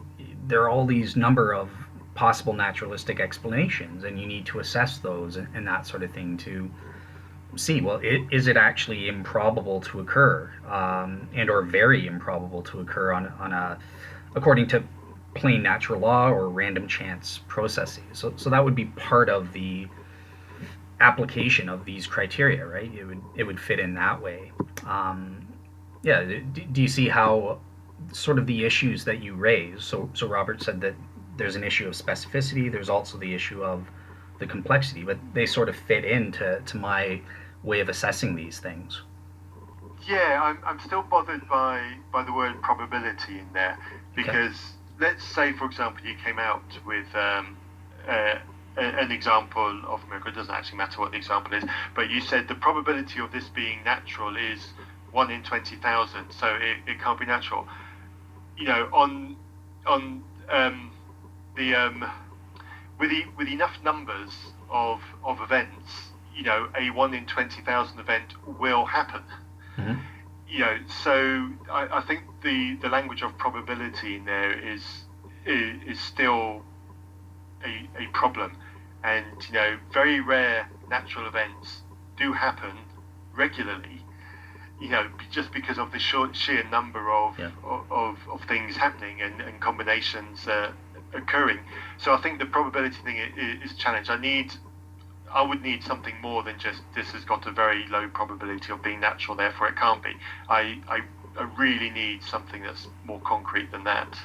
Matthew, let me ask you this: if there have been 20 medically documented cases of limbs growing back, and all 20 were in the context of prayer and immediately happened, is that the sort of shift you're looking for? Because there you're getting the specified complexity. It's in the context. I am. That would genuinely cause me challenges, and I'd want to know what's going on there. Absolutely. In fact, it probably wouldn't even take 20. But yeah, that sort of example would absolutely have me wanting to know more. Gotcha. Okay. Yeah. So Robert, like I said, I want to leave the majority of time for our next section, but I do have one last question for you in this part. And this is the part I'm not sure I do agree with you on, based on your video. So, in your video, you said so. You said you're sympathetic to my notion of specified complexity and using that as a lens through which identifying miracles of God and that sort of thing. And I wrote up my 20 pages. I went into a lot of detail explaining the details of what it means for something to be complex and something to be specified and that sort of thing. Some of the skeptics came back to me, and instead of addressing really the substance of what specified complexity is and how it works and objecting on that front, they just kind of came back with, yeah, but the majority of biologists think William Dembski is a laughingstock, and intelligent design is a joke. Evolution is where it's at. So this was sort of the main objection I got to my entire 21 pages of writing there. And I remember in your video, you kind of said, Doesn't that feel great? yeah, it's one. You put in all this effort. Yeah, exactly. But you in your video seem to agree with them. You were saying, well, no, appeal to authority could be a helpful heuristic. So, yeah, but what was it wrong for them to come back with this objection to my thing, or was that a good enough reason to throw out what I've done? Yeah, like what do you make of using things like that as a helpful heuristic in relation to having a warranted opinion or something? So I think with basically all these heuristics, if you have, I'm also a big fan of the concept of a defeater. Mm-hmm. I hear that a lot with like William Lane Craig and philosophers like that. And it's very useful when paired with heuristics, because a lot of times we start with a heuristic and then we have kind of a defeater for that heuristic, and we have to broaden our understanding of the world. So gotcha. I think that's helpful for like the argument from authority. That authority can be a very strong heuristic, like a consensus of scholars and the scholars themselves are very diverse. That's a great starting heuristic. Something can overturn that, but I think a lot of the debates today, you can't even use that appeal to authority at all. It's ruled out of court, but I still think it's a helpful starting point, and I think at least to some degree, the burden of proof is on the person to say why all the authorities are wrong. Like, that's a big statement. So, with the Dembski example, my first impression was, so I don't know that much about Dembski and why he's rejected by biologists or whatever. But my first thought is, I seriously doubt the reason why biologists are rejecting him have anything to do with his mathematical definition of complexity. Like, I think it has to do with where he takes that with intelligent design. Now, if it were true that, well, another thing is why another rebut to the appeal to authority here is you have biologists critiquing a mathematical view. So if the consensus of diverse in viewpoint, mathematicians rejected Dembski's ideas on complexity, then that is a pretty strong heuristic. Now, I think you should still dig in, but that's a much stronger heuristic than biologists who I don't think are even rejecting him for his mathematical views. Awesome, perfect. Yeah, and under that note, I think we actually agree. So we've lost our disagreement then. So yes, yeah, awesome.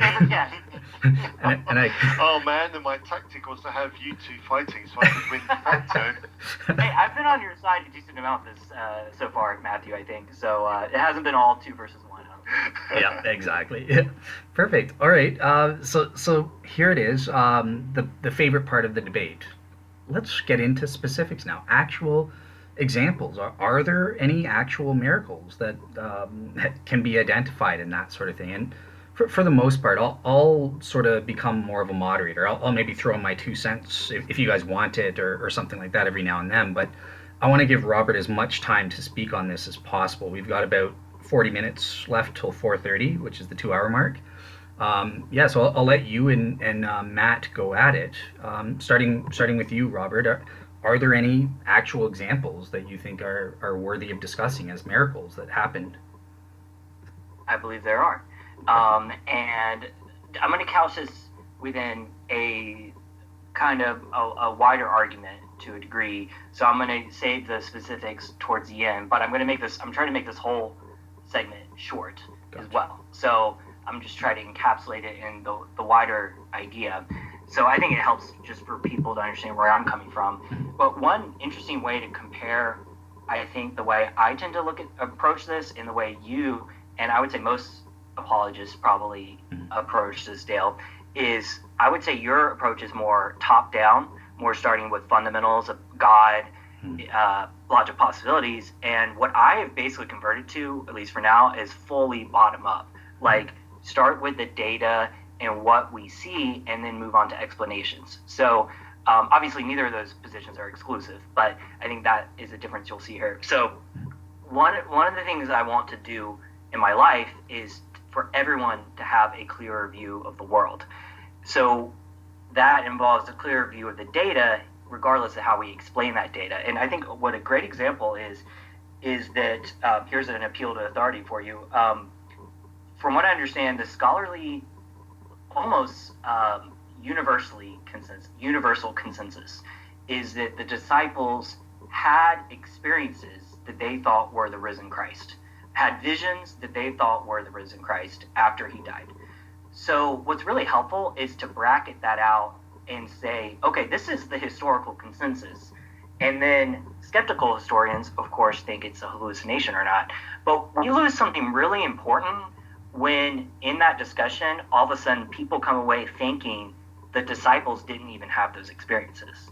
I'm using this as an example because that doesn't happen too much in the topic of Jesus' resurrection. Like, for instance, Bart Ehrman readily accepts the disciples had these experiences. I think most skeptics I know also think that. So that's great. So the important thing is we're having a clear picture of what happened in the world. And what the scholarly historical consensus is is that the disciples had these experiences. Great. So we can all put that in our pockets as part of the data we have. Then we can get on to debating what that was.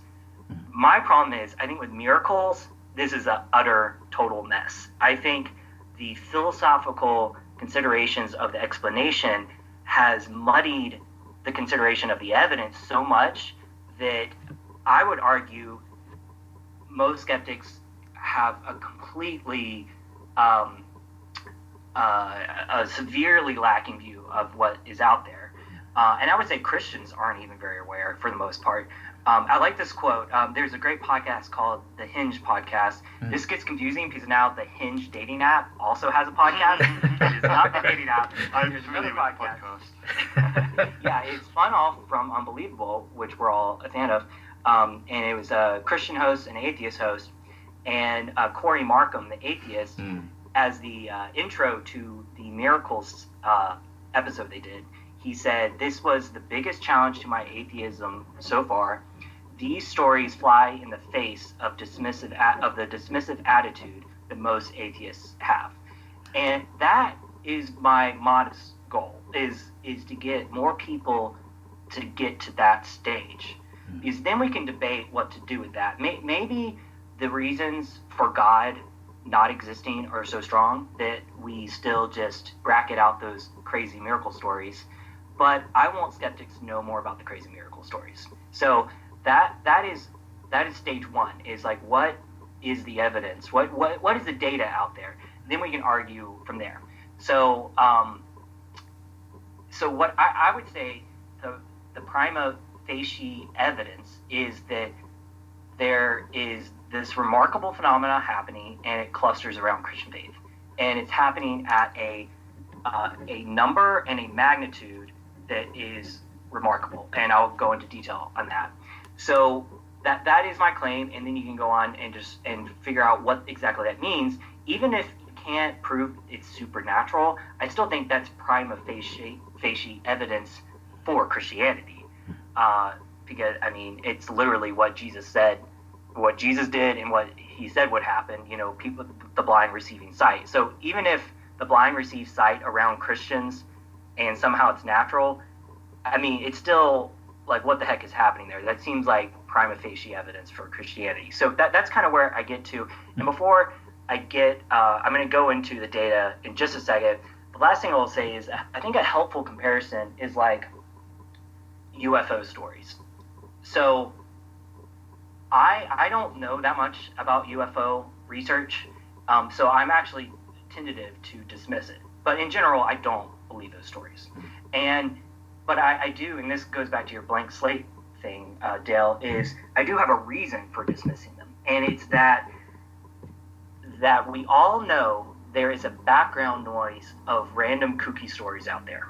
And we also know they can't all be true, because a lot of them are contradictory. A lot of them have proven to be false. So we know we would all agree there's this background noise out there of hoaxes, of kookiness, or whatever. And from what I know of UFO stories, they don't rise above that. There isn't. They don't have a consistency, a number, a magnitude, a medical evidenced amount to them that makes me overcome that. So what I would argue is miracles have exactly that. They have plenty to recommend them. And my main challenge to the skeptic is, what is their alternative explanation for this evidence? So now let me just give a brief survey, and I'm going to give some at the forest level and some at the tree level. So one of the very first things, I can't recommend enough this book by Craig Keener. I know, Dale, you're familiar with it. Yep. It's called Miracles. It is the book on miracles, probably written ever. Like, I don't think anything compares to it, really. One complaint actually I have of it is it doesn't go into a ton of detail in most cases. His goal is to survey more than anything. So I'm really supplementing this with some more detail from other places. But one striking thing is he shows from survey data that at minimum, hundreds of millions of people alive today claim to be an eyewitness or a recipient of a miraculous healing. That is a huge number of people. And I think, without a doubt, that would blow David Hume away when he was making his miracle claim, because that immediately makes you slow down from making a generalization that nobody believes in miracles and nobody has seen a miracle. Because right here, you have hundreds of millions of people that claim to it. So that gives you some background. That's some of the forest. Then going into some of the trees, I think some of the most striking cases and that people want to dig in on, these are the ones I would recommend. First is Barbara Snyder. She was cured of multiple sclerosis, and there's a great video. If you go to my blog, the one where I talked to Ryan Price, you can see links to this, and I'll send some links and stuff over to you, Dale, if you want to include any in the show notes for this. Absolutely. But basically, there's a great Lee Strobel video where he interviews her, and I also have Lee Strobel's book, and let me just read a few things from that, some snippets. But basically, one of her physicians, Dr. Harold Adolph, a board-certified surgeon who performed 25,000 operations in his career, declared, Barbara was one of the most hopelessly ill patients I ever saw. She was legally blind, had a feeding tube, a breathing tube, and had been unable to walk for 7 years and was currently in hospice care with 6 months or less to live. At this point, a radio show, I think Moody Bible Institute, a friend put her case on the radio show and had all these people praying for her. And she heard an audible voice, according to her, that said, "Daughter, get up and walk." There were family members present there. I don't know if they heard the voice, but they definitely saw her hop out of bed, able to walk, and which is not normally possible even if you're fully healthy and you haven't walked in 7 years.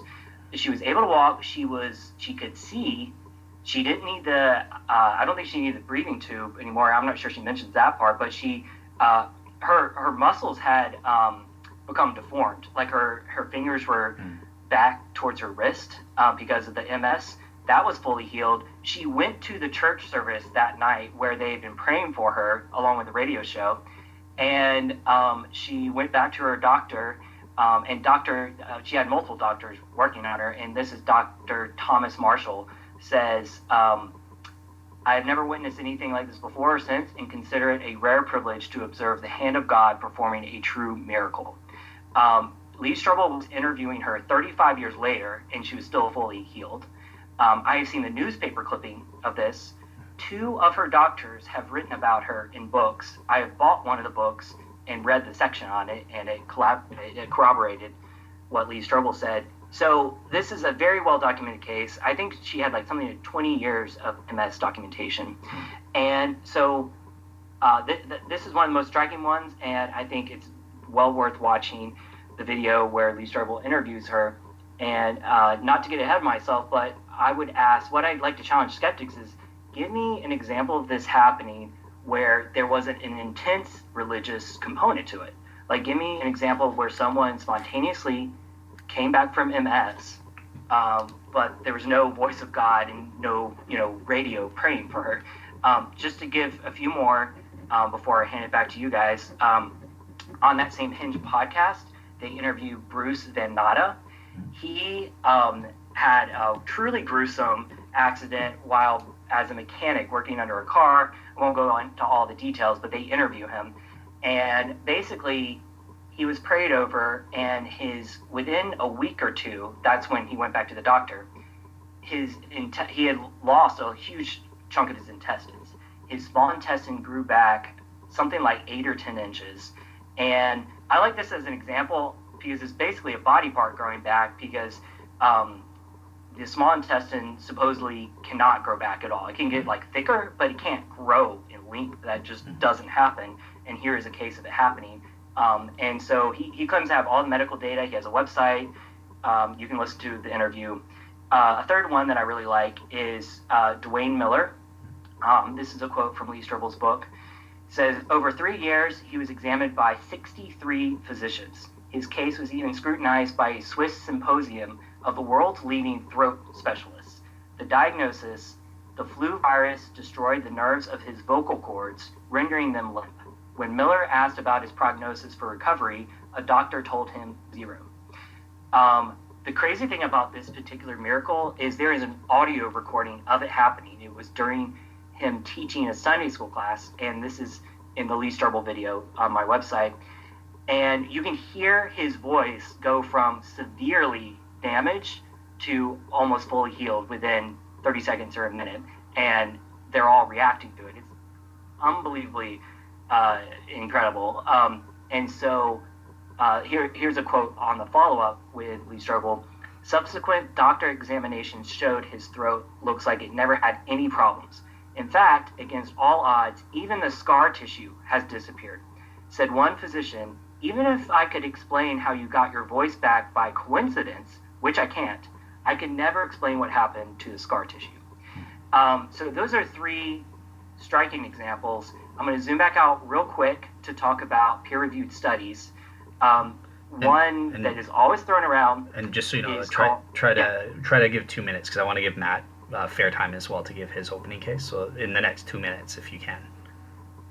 Okay, cool. Is that cool? Basically, there is, I linked to this on my blog, there is a study in Southern Medical Journal where they went to a healing service and used audio and visual equipment to measure eyesight and deafness. And here's a quote from the results. Whereas improvements after hypnosis have averaged 2 to 2.5 times increase in the most optimistic studies and none in others, the average visual acuity improvement measured for those receiving prayer through the earlier mentioned ministry in Mozambique was over tenfold. So that I like that piece. It's comparing it to the placebo effect or hypnosis and showing it goes way beyond that. And the final thing is a lot of skeptics bring up the STEP study, which supposedly disproved prayer. First of all, there's problems with the sample group they used. But the main thing I want to bring up is there's been multiple gold standard double-blind studies that have shown significant improvement. I have those quotes here, and I might pass those on to Dale. Yep. But for sake of time, I'm going to move on from that. But my point is, just on the heuristic level, let me go back to this. This is a quote from Keener. In the modern period, I have come across claims of perhaps 400 healings of blindness through prayer. The majority of them from sources that I trust, some of them from eyewitnesses I have personally interviewed or know personally. And these can be regarded as merely a representative sample. Certainly a larger number of blind persons are not healed, but the healings of blindness nevertheless remain significant. Some of these healings have included medical documentation of organic problems, including, as noted earlier, scarring of the eye tissue, which disappeared during the healing. So, and in some cases of healings from blindness, the eyewitness reporters have observed eyes white from cataracts immediately change as the cataracts have disappeared. So my goal with all this is to zoom in, zoom out, and say there's a lot of data here. And I'm not saying it proves the case, but I think it needs to be dealt with. I don't think it can be dismissed. And I think the only way you could dismiss this is say, oh, well, here is equal data for Islam, and here's equal data for people with no religion. But I don't see anything like that. I've searched for Muslim miracles. I've searched for similar sort of things happening outside of these contexts, and you can find a little bit, but that's my challenge to skeptics is where are the alternative examples? And so, yeah, I will leave it there. Perfect. Yeah, that was excellent. Yeah, and for sure, send the links. I'll be happy to post up all of them for people to check out. Believe it or not, we actually, on SNS, we interviewed the Christian co-host at that time, Drew Sokol from The Hinge. Oh, nice. Yeah. So, yeah, if people want to check. He also lives here in New York, I believe, and is one of the pastors at Redeemer, so I would love to get coffee with him sometime. Yeah, absolutely. Perfect. All right, so Matt, I'm going to turn it to you to give your sort of opening speech. If you can aim for about 10 minutes, if you have that much to say, 10 minutes or less, and then you can get into a more sort of like an informal discussion between the two of you getting into some of these examples or specific. Yeah, like what do you make, Matt, on actual examples? Are there any that you've seen, give you sort of your case. Right, yeah, it's always difficult talking about specific examples for some of the reasons I mentioned earlier. We don't know absolutely everything there is to know. So therefore, it is expected that things will happen that we can't explain. And growing up in the environment that I grew up, it wasn't unusual to hear stories of someone having a medical emergency, going to hospital, and then coming back, and someone saying, "Well, what did the doctors say?" And the doctor shrugged his shoulders and said, "Oh, I don't know. It was a miracle." And I heard these kind of stories quite a few times growing up, and it always seems to be that miracle was used as a placeholder for I don't know, I don't understand, and I think quite often that is what is actually happening. I'm not saying all the time, but it certainly feels with what I see and what experience and access that I've had is quite a lot of the time it's used in that kind of context. We don't know. As part of my life as a Christian, I spent time as on a prayer for healing team in the church that I was going. I was on it for about 3 or 4 years before I decided to come off it again. And we prayed for all sorts of things during that time, and the team met for regular meetings, and there was somebody on the team who was supposed to have a gift of prophecy and prophesied various things about healings. But in all the time I was part of that, and in all the time that I prayed for people, I never saw one physical healing at all. Elderly people would come for minor things, hearing failing, eyesight failing, the kind of thing you expect to happen associated with old age, and nothing ever came of any of that. But by far the vast majority of prayers that I did for people were emotional support prayers. That seemed to be by a long margin what happened there. And also at this church there was also a separate couple who advertised what they called a healing ministry, and they did a monthly evening service, very charismatic, and they would do the charismatic laying on of hands of people for prayer, and it was pretty much the same pattern there. I didn't attend every single meeting, but I did attend quite a few of them, and again it was mainly emotional support. I never witnessed a single physical healing or something that I would have then called a miracle. So I'm not calling miracle by my standard, my skeptical standards now. I'm saying something that as a Christian then I would have accepted as miracle. I don't think I saw anything there. For those who are listening and who have found my podcast episode on the Graceful Atheist, where I talk about my past life, I make reference there to an experience I had of I had crumbs, the words gone from me now. I had a demonic experience at one of the meetings, at one of those things there. So if you want to call that a miracle, okay, call that a miracle. So, but I did have a very personal experience in the Holy Spirit, but I'm not going to classify that under miracle for the purposes of this conversation. So that's kind of my takeaway from things like that. And in another Skeptics and Seekers episode, not the one you were on, Dale, the one we did later on with Teddy, I talk about a family member who had an experience which has been which when at her funeral was described falsely, I say, as a miracle. It's a story that's been part of my family, because it's actually my mother that had this experience. And it was never described as a miracle ever, what happened to her. And then over the 30 years of her life following that, the story merged through multiple retellings from people. And when it came to her funeral, the minister stood up and described what happened to her as a miracle. And I was sitting there shaking my head saying, no one ever up until this moment, on this day, has ever used miracle to describe what happened here. And now someone's doing this, and at a funeral of all places. And that was a difficult thing to experience. But the point I'm making there is, again, we're talking a retrospective application of miracle to something that happened that wasn't. So this is when I look out and the things that I've examined, this is the kind of thing that I see quite a lot. So when I look at a case that is described as a miracle, and I've only Robert's mentioned a couple here, and I don't know a huge amount about all of those cases, but I know a little bit about some of them.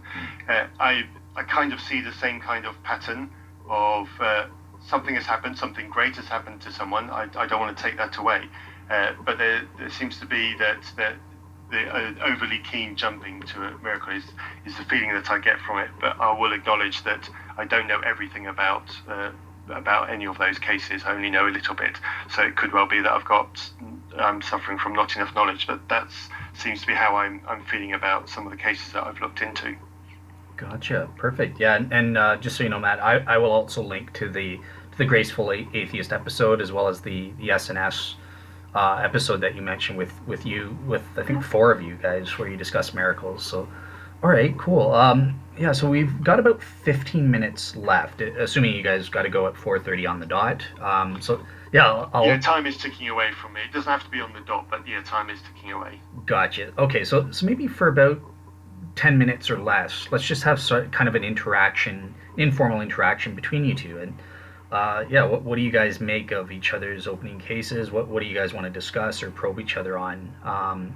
Yeah, since Matt just ended, Robert, I'll turn it to you to sort of kick off the discussion with Matt. Sure. Yeah, go ahead. Yeah, so I think my main point is that I would agree with Matt that we should bracket these remarkable things put it in a bucket of, wow, that's weird, I don't know, if they seemed to not cluster around a certain religious faith. So that is why I want to keep pushing the challenge to skeptics of like, I'm presenting at least citations of a lot of data from the Christian side, and I've even sought out it from like Islam with turning up basically nothing. So it's the specified complexity. To me, the specified complexity is what makes this look like a miracle, because you have the remarkable point, and if it was just remarkable, but spread evenly around the world, where doctors knew of a few random cases of people coming back from MS on their deathbed, fine. But that's not what we see. It seems like it's clustered around Christian faith, and to me, it gets to a point when you survey the data that if you said, if I didn't know any better, it almost looks like the Christian God is doing stuff here. Now, you can still move on from there and say, but I have better reasons to disbelieve God, and so I'm going to disbelieve this. That's fine. I'll give you that for the sake of this argument. But to me, I would love to get to a point with some of my arguments with skeptics where you at least get to the point where it's like, if I didn't know any better, wow, this is happening, these remarkable things around the Christian faith. If I didn't know any better, this would be what Christians call a miracle. Go ahead, Matt. Yeah, this is an informal dialogue, so you guys feel free to speak to each other. Yeah, certainly on that last bit, I'm okay with saying something like, yeah, if I didn't know better about this particular incident, yeah, I would agree that Christians would call that a miracle. I think the question I want to ask is it really? And an interesting point on Christianity just seems to have all the numbers on its side versus other religions. And I'll accept that with one proviso. Christianity certainly has the claims of miracles in terms of numbers on its side. I won't even attempt to argue that, because I agree with Robert on that. And Christianity specifically has so many more miraculous claims in its pocket than any other religion, probably all the other religions put together, if you bother to try to count them all. I take no issue with that. The question I want to ask is, are they all miracles? And I'm going to pick on the Catholic Church specifically for this example. Is Catholicism is motivated to have miracles because of the way it promotes some of its former followers as saints. So there is inbuilt into the structure there a desire to have miracles, probably more so than any other sect or in any other religion.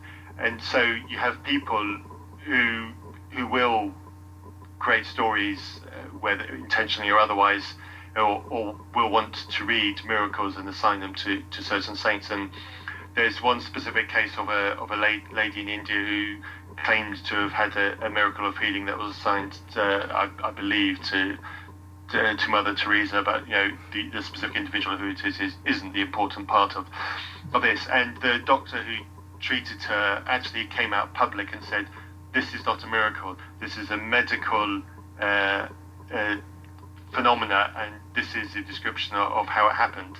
And his case and his testimony was ignored, and this lady's testimony was accepted by the Catholic Church as one of the points for sainthood for this individual. And so, because there is an inbuilt motivation to have and promote and accept miracles, and so I would probably suggest that Christianity probably has something similar, and so I'm not at all surprised that there are more claims associated with Christianity. I'm more interested in the veracity of those claims. And switching back on that to something that Robert mentioned in his opening bit about Bart Ehrman and the guys from Hinge. Firstly, the point on Bart in about what he says about, I can't remember what was it, the disciples and their experiences. I think your understanding, Robert, is slightly different to mine. I don't know which one of us is more accurate, but my understanding is that when Bart is talking about that kind of thing, he's talking about, this is what the text says. There's no question. The text says that disciples had these experiences, and I don't think Bart is asserting that the disciples definitely had these experiences. I think what he's asserting is the text says that disciples had these experiences. So there's a distinction I'd just like to throw in there. But in terms of the healing case on the Hinge podcast, I thought you were going to talk about the doctor who went into a coma and nearly died. I think the Australian doctor who's also been on Unbelievable. I have a very vague recollection of the Yes, I remember that. Yeah, I have a very vague recollection of that chap under the car accident, and trying to look for examples of X-rays that would show before and after of the intestine growing. But it was a while ago, and my memory is a bit vague, so I can't even remember if I did that search, but it certainly is something that's gone through my mind. So I can't remember being convinced about that at all, but I do know that Corey, the atheist on that, wasn't convinced by the other story, the doctor story, who had the coma and etc., because that's quite a dramatic story, and hearing him talk about his experience again on the Unbelievable show, so it's a very dramatic story, and looking at the forums and interacting on the forums on that story specifically, lots and lots of Christians very, very convinced by that story. But Corey, who was the atheist on that podcast, whose quote that you read out, David, he wasn't convinced by that story being a genuine miracle, and I, like Corey, wasn't convinced that it was a genuine miracle either. I guess my main concern is, like, you bring up the weak examples of Mother Teresa and maybe a bias towards confirming these miracles in the Catholic Church, but to me that does nothing to really grapple with Barbara Snyder with MS, Bruce Venata with his small intestine, Dwayne Miller, who was examined by 63 physicians. This goes way far and beyond those weaker examples.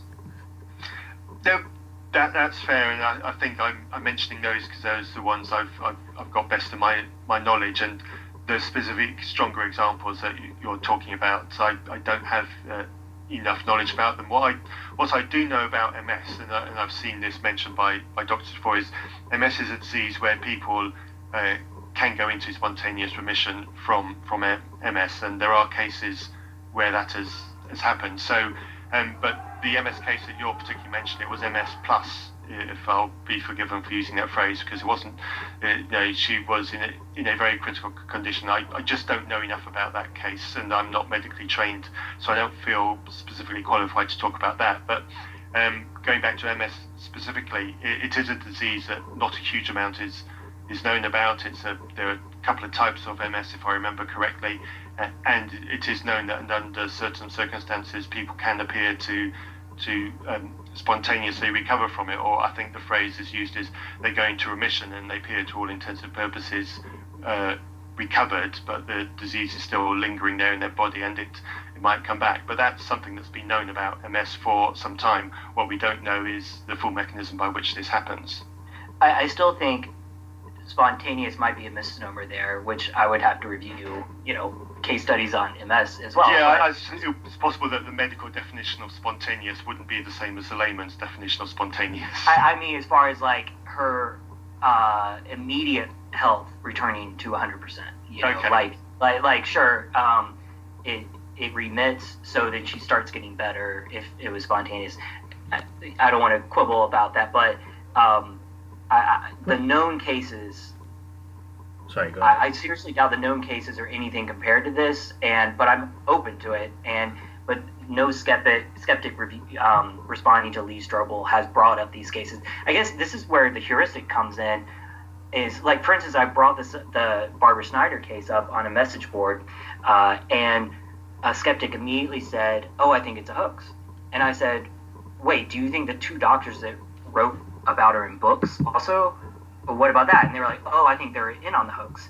But to me, that is a completely gratuitous, ultimately circular reasoning, because the reason why they think it's a hoax is because of the type of claim. But the reason why they don't believe in those claims is because they say that they've never been shown to happen before. But the reason why it hasn't been shown to happen before is because they don't believe in it. So it becomes a circular thing where you need an independent reason to think it's a hoax. You need to say, oh, these are shady doctors that have a history of whatnot. But why haven't skeptics refuted these examples? Like, these are multiple examples that no skeptic has brought up how, Dwayne Miller, it's all made up, that's what starts to get me here. It seems like prima facie, this is evidence for Christianity. Do you mind if I sort of interject as one interesting topic that I might want to get both of your guys' take on? I remember being impressed with Keener's book where he talks about lords, because this is a Catholic site, yes. and they have rigorous standards from non-Christian doctors, internationally renowned. I mean, Protestants are coming on board and saying, I think there's something here. So yeah, maybe you guys can go back and forth on healing sites like Lourdes. Is there anything there that you guys think, or maybe go back and forth a bit on that? I'm familiar with Lourdes over in France. Even as a Christian, I was never convinced by some of the claims there. It might be a feature of the fundamentalist,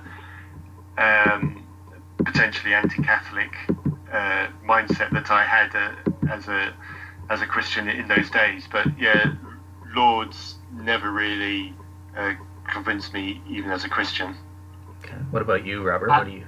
I think it was very impressive. Now, I mean, in any of these examples, there are going to be some hoaxes, some weak examples, some throwaway ones, but that doesn't discount the ones that are not like that. And Lourdes was very impressive to me, partly because it's this evidence exists over like 100-year period too. So it has quite a history, and like you said, there's a lot of healings they have actually excluded from officially recognizing for these strange technicalities when they were actually pretty impressive. So they have pretty rigorous standards.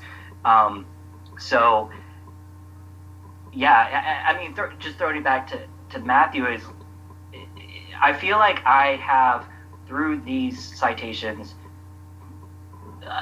pretty substantial data.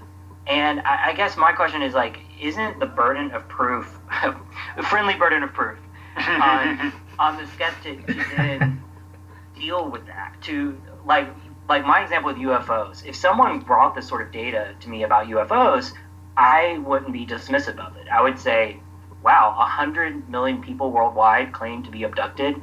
That's a lot more than I thought. I got to have some sort of explanation. We all need explanations for the data that's out there. So here's the data. To me, the prima facie answer is God, is that it fits with the Christian worldview. What is your explanation for this data, or can you agree that it's on you to either look into it more to debunk it, or to say, okay, this is one point to the Christians tentatively, because on the surface at least it is for them. Well, I mean, we talked. I think you mentioned Barbara Snyder and also the Mozambique thing when we were chatting on Twitter the other week before we came to this. So I've looked a little bit on those, and you're a step ahead of me because you've purchased books and read the books which reference those cases.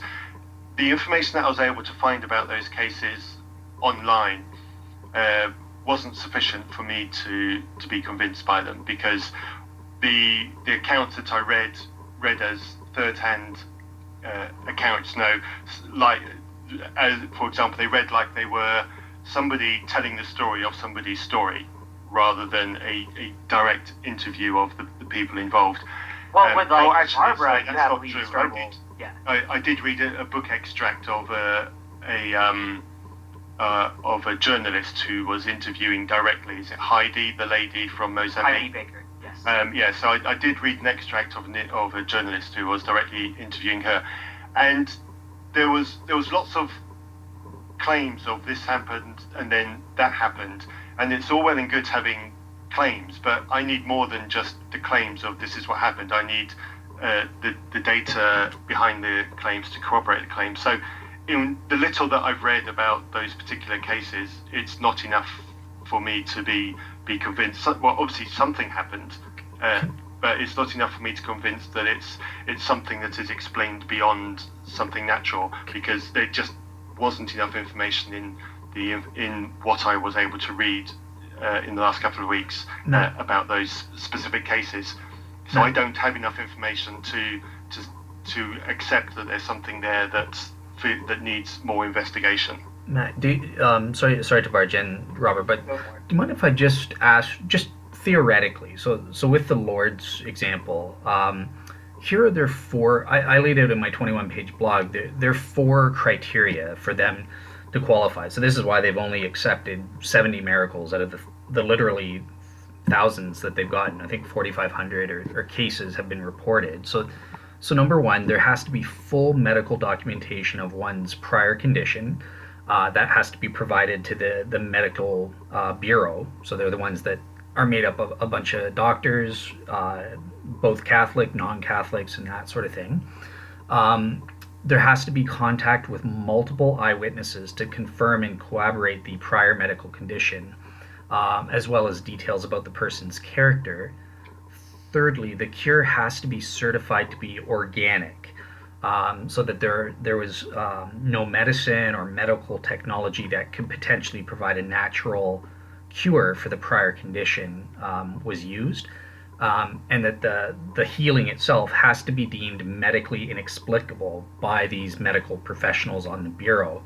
And then finally, 4, the cure must endure or persist over time, and they follow up to make sure years afterwards to make sure the cure has in fact persisted. So in principle, do you agree with these? If we had something that fits these criteria and it's not a scam or something like that, they really fit it, would that be something that you would consider? Yeah, that seems like a very reasonable set of criteria. I might possibly want to have some kind of see something about some kind of consultation with the original doctor or something like that, if they're prepared to be involved in that confirmation process. But as it stands, that seems like an eminently reasonable set of criteria. Gotcha. Yeah, and to me, this is where, if you don't mind me jumping in real quick, this is where the full force of the heuristic comes into play. I think skeptics need to be really challenged on what their alternative viewpoint implies. So if those are the criteria Lord's has, and Matthew was just saying, if that's for real, then I agree with that. So if it's not for real, then are we saying these people are lying or they're greatly exaggerating? And okay, let's say we accept that, but then are Barbara Snyder's doctors also lying? And then Craig Keener, who is a respected scholar, is he lying? Like, you end up, if you really play it through, to me, there are too many hoaxes, too many lies to be epistemologically valid. Yeah, I'm not going to throw out it's clearly a hoax or somebody's lying to make money card. It's very likely that there is somebody who's pulled a stunt like that to make money. I mean, people are greedy. Someone's going to do that eventually. But that's not something that's not an accusation I'm going to throw out, and certainly not an accusation I'm going to give about something that I've just admitted that I don't have enough information about. So do you think these events are happening, even if you're not sure how to explain them? At least I don't know, because it's possible for the event not to have happened and it not to be a hoax. I mean, people can be genuinely convinced that something's a miracle and just be... I'm not talking about the explanation. I'm talking about it happening. I'm talking about the condition, organic condition, immediately remitting, like blindness. And I'm talking about it happening. So do you think these things are actually happening? Okay, let Matt at least some. I'm going to again say I don't know, because I just don't have the information. But I think the alternative implies something. I don't think it's a null hypothesis. I think the alternative is you need an explanation of where these stories come from then. So the alternative explanation is either hoax, some of these go so far beyond exaggeration that they would have to be a lie if they didn't happen. So what is that alternative explanation of where this data comes from? I'm going to again say I don't know, and I'm going to give you an example to demonstrate that. And this is a very specific and very recent example.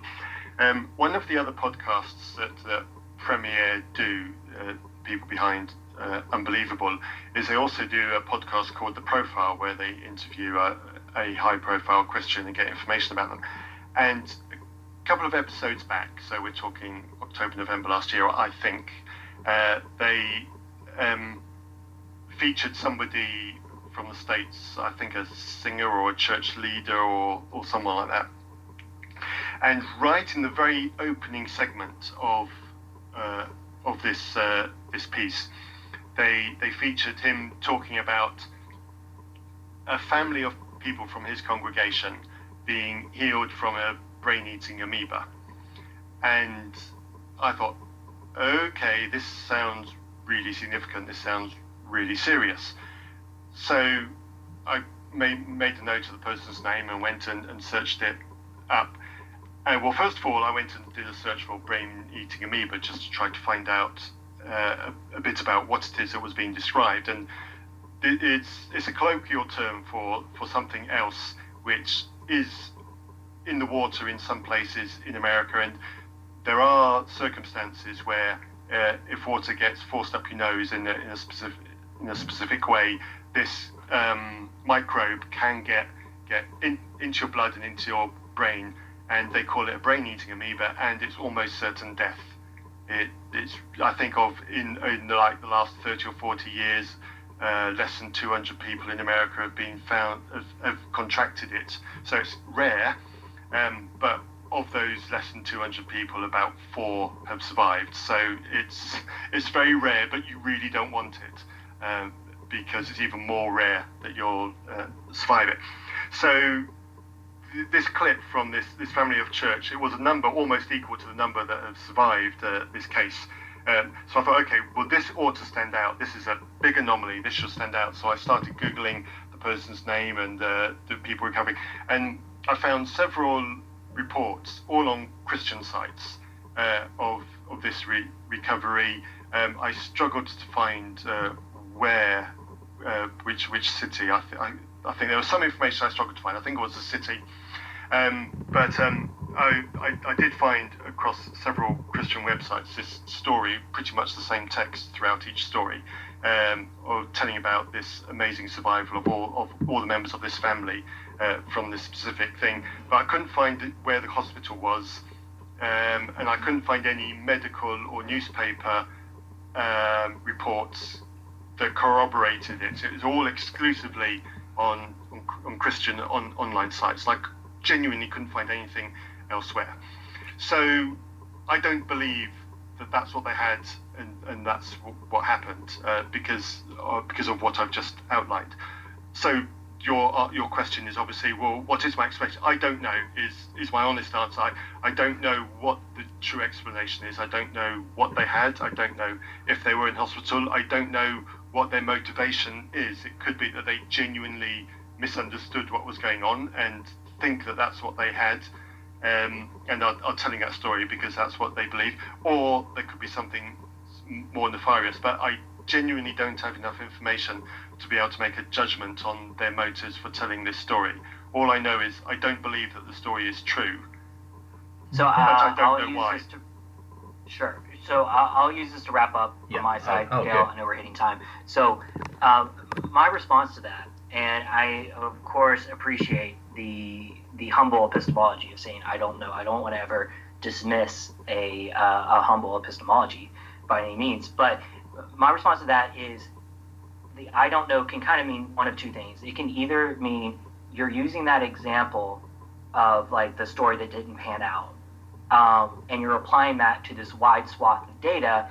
And if that's so, I don't think you're really coming to terms with what that actually means, because that means Craig Keener has to either be a lying academic or severely deceived, and all these other people, because they don't really apply to someone like Barbara, where you couldn't have misunderstood you had multiple sclerosis, for instance. So yeah. I think the full implications of applying that pattern to all of these would make too many people deceived or liars. And if you're not doing that, and if you're bringing it in even further and just saying, no, I truly don't know, I don't want to even apply that, then I think there's a gap in the skeptical worldview where these things maybe are happening, and it's prima facie evidence for Christianity. So I will leave it there.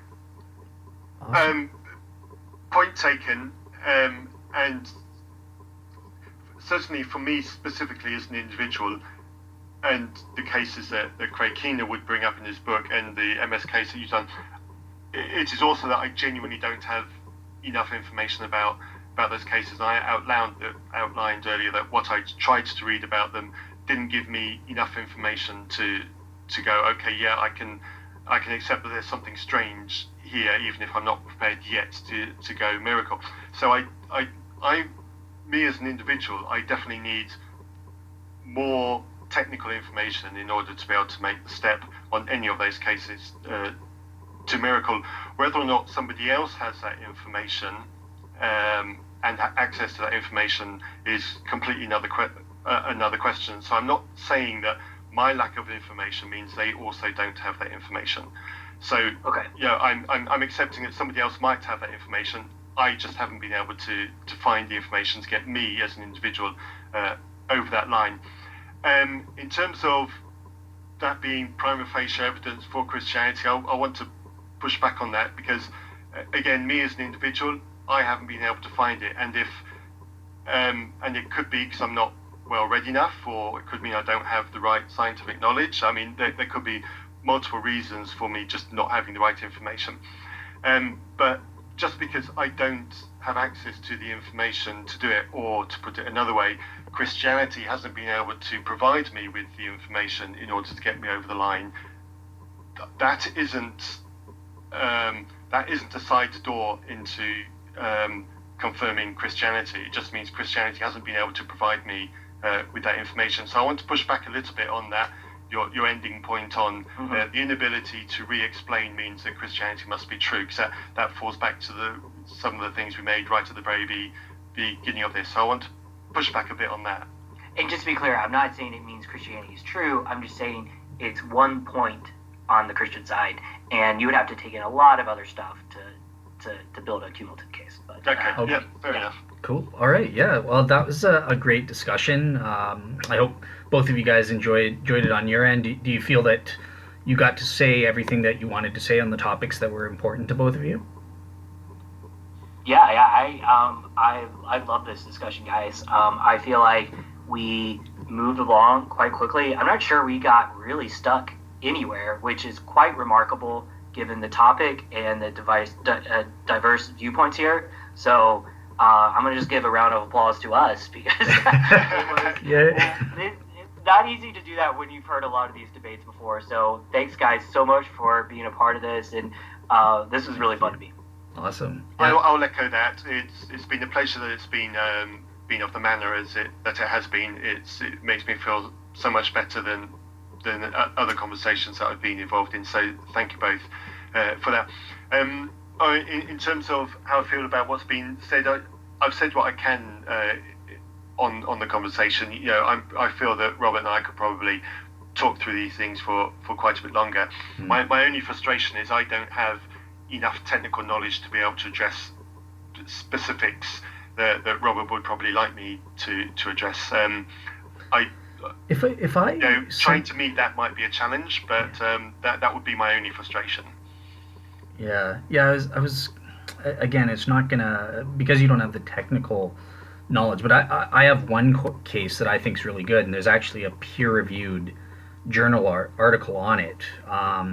So I could maybe send that to you in addition to maybe you checking out some of Robert's specific examples and just seeing what you could find. I'd be interested in your take on it, but obviously that's, don't just judge based on that. That's antithetical to Robert's main point that you got to have this holistic perspective. But yeah, maybe check out a few trees and see what you make of those at least. All right, cool. So yeah, so thank you so much to you guys. I've really enjoyed this conversation. I think we've put out some substantive points for people to consider on both sides.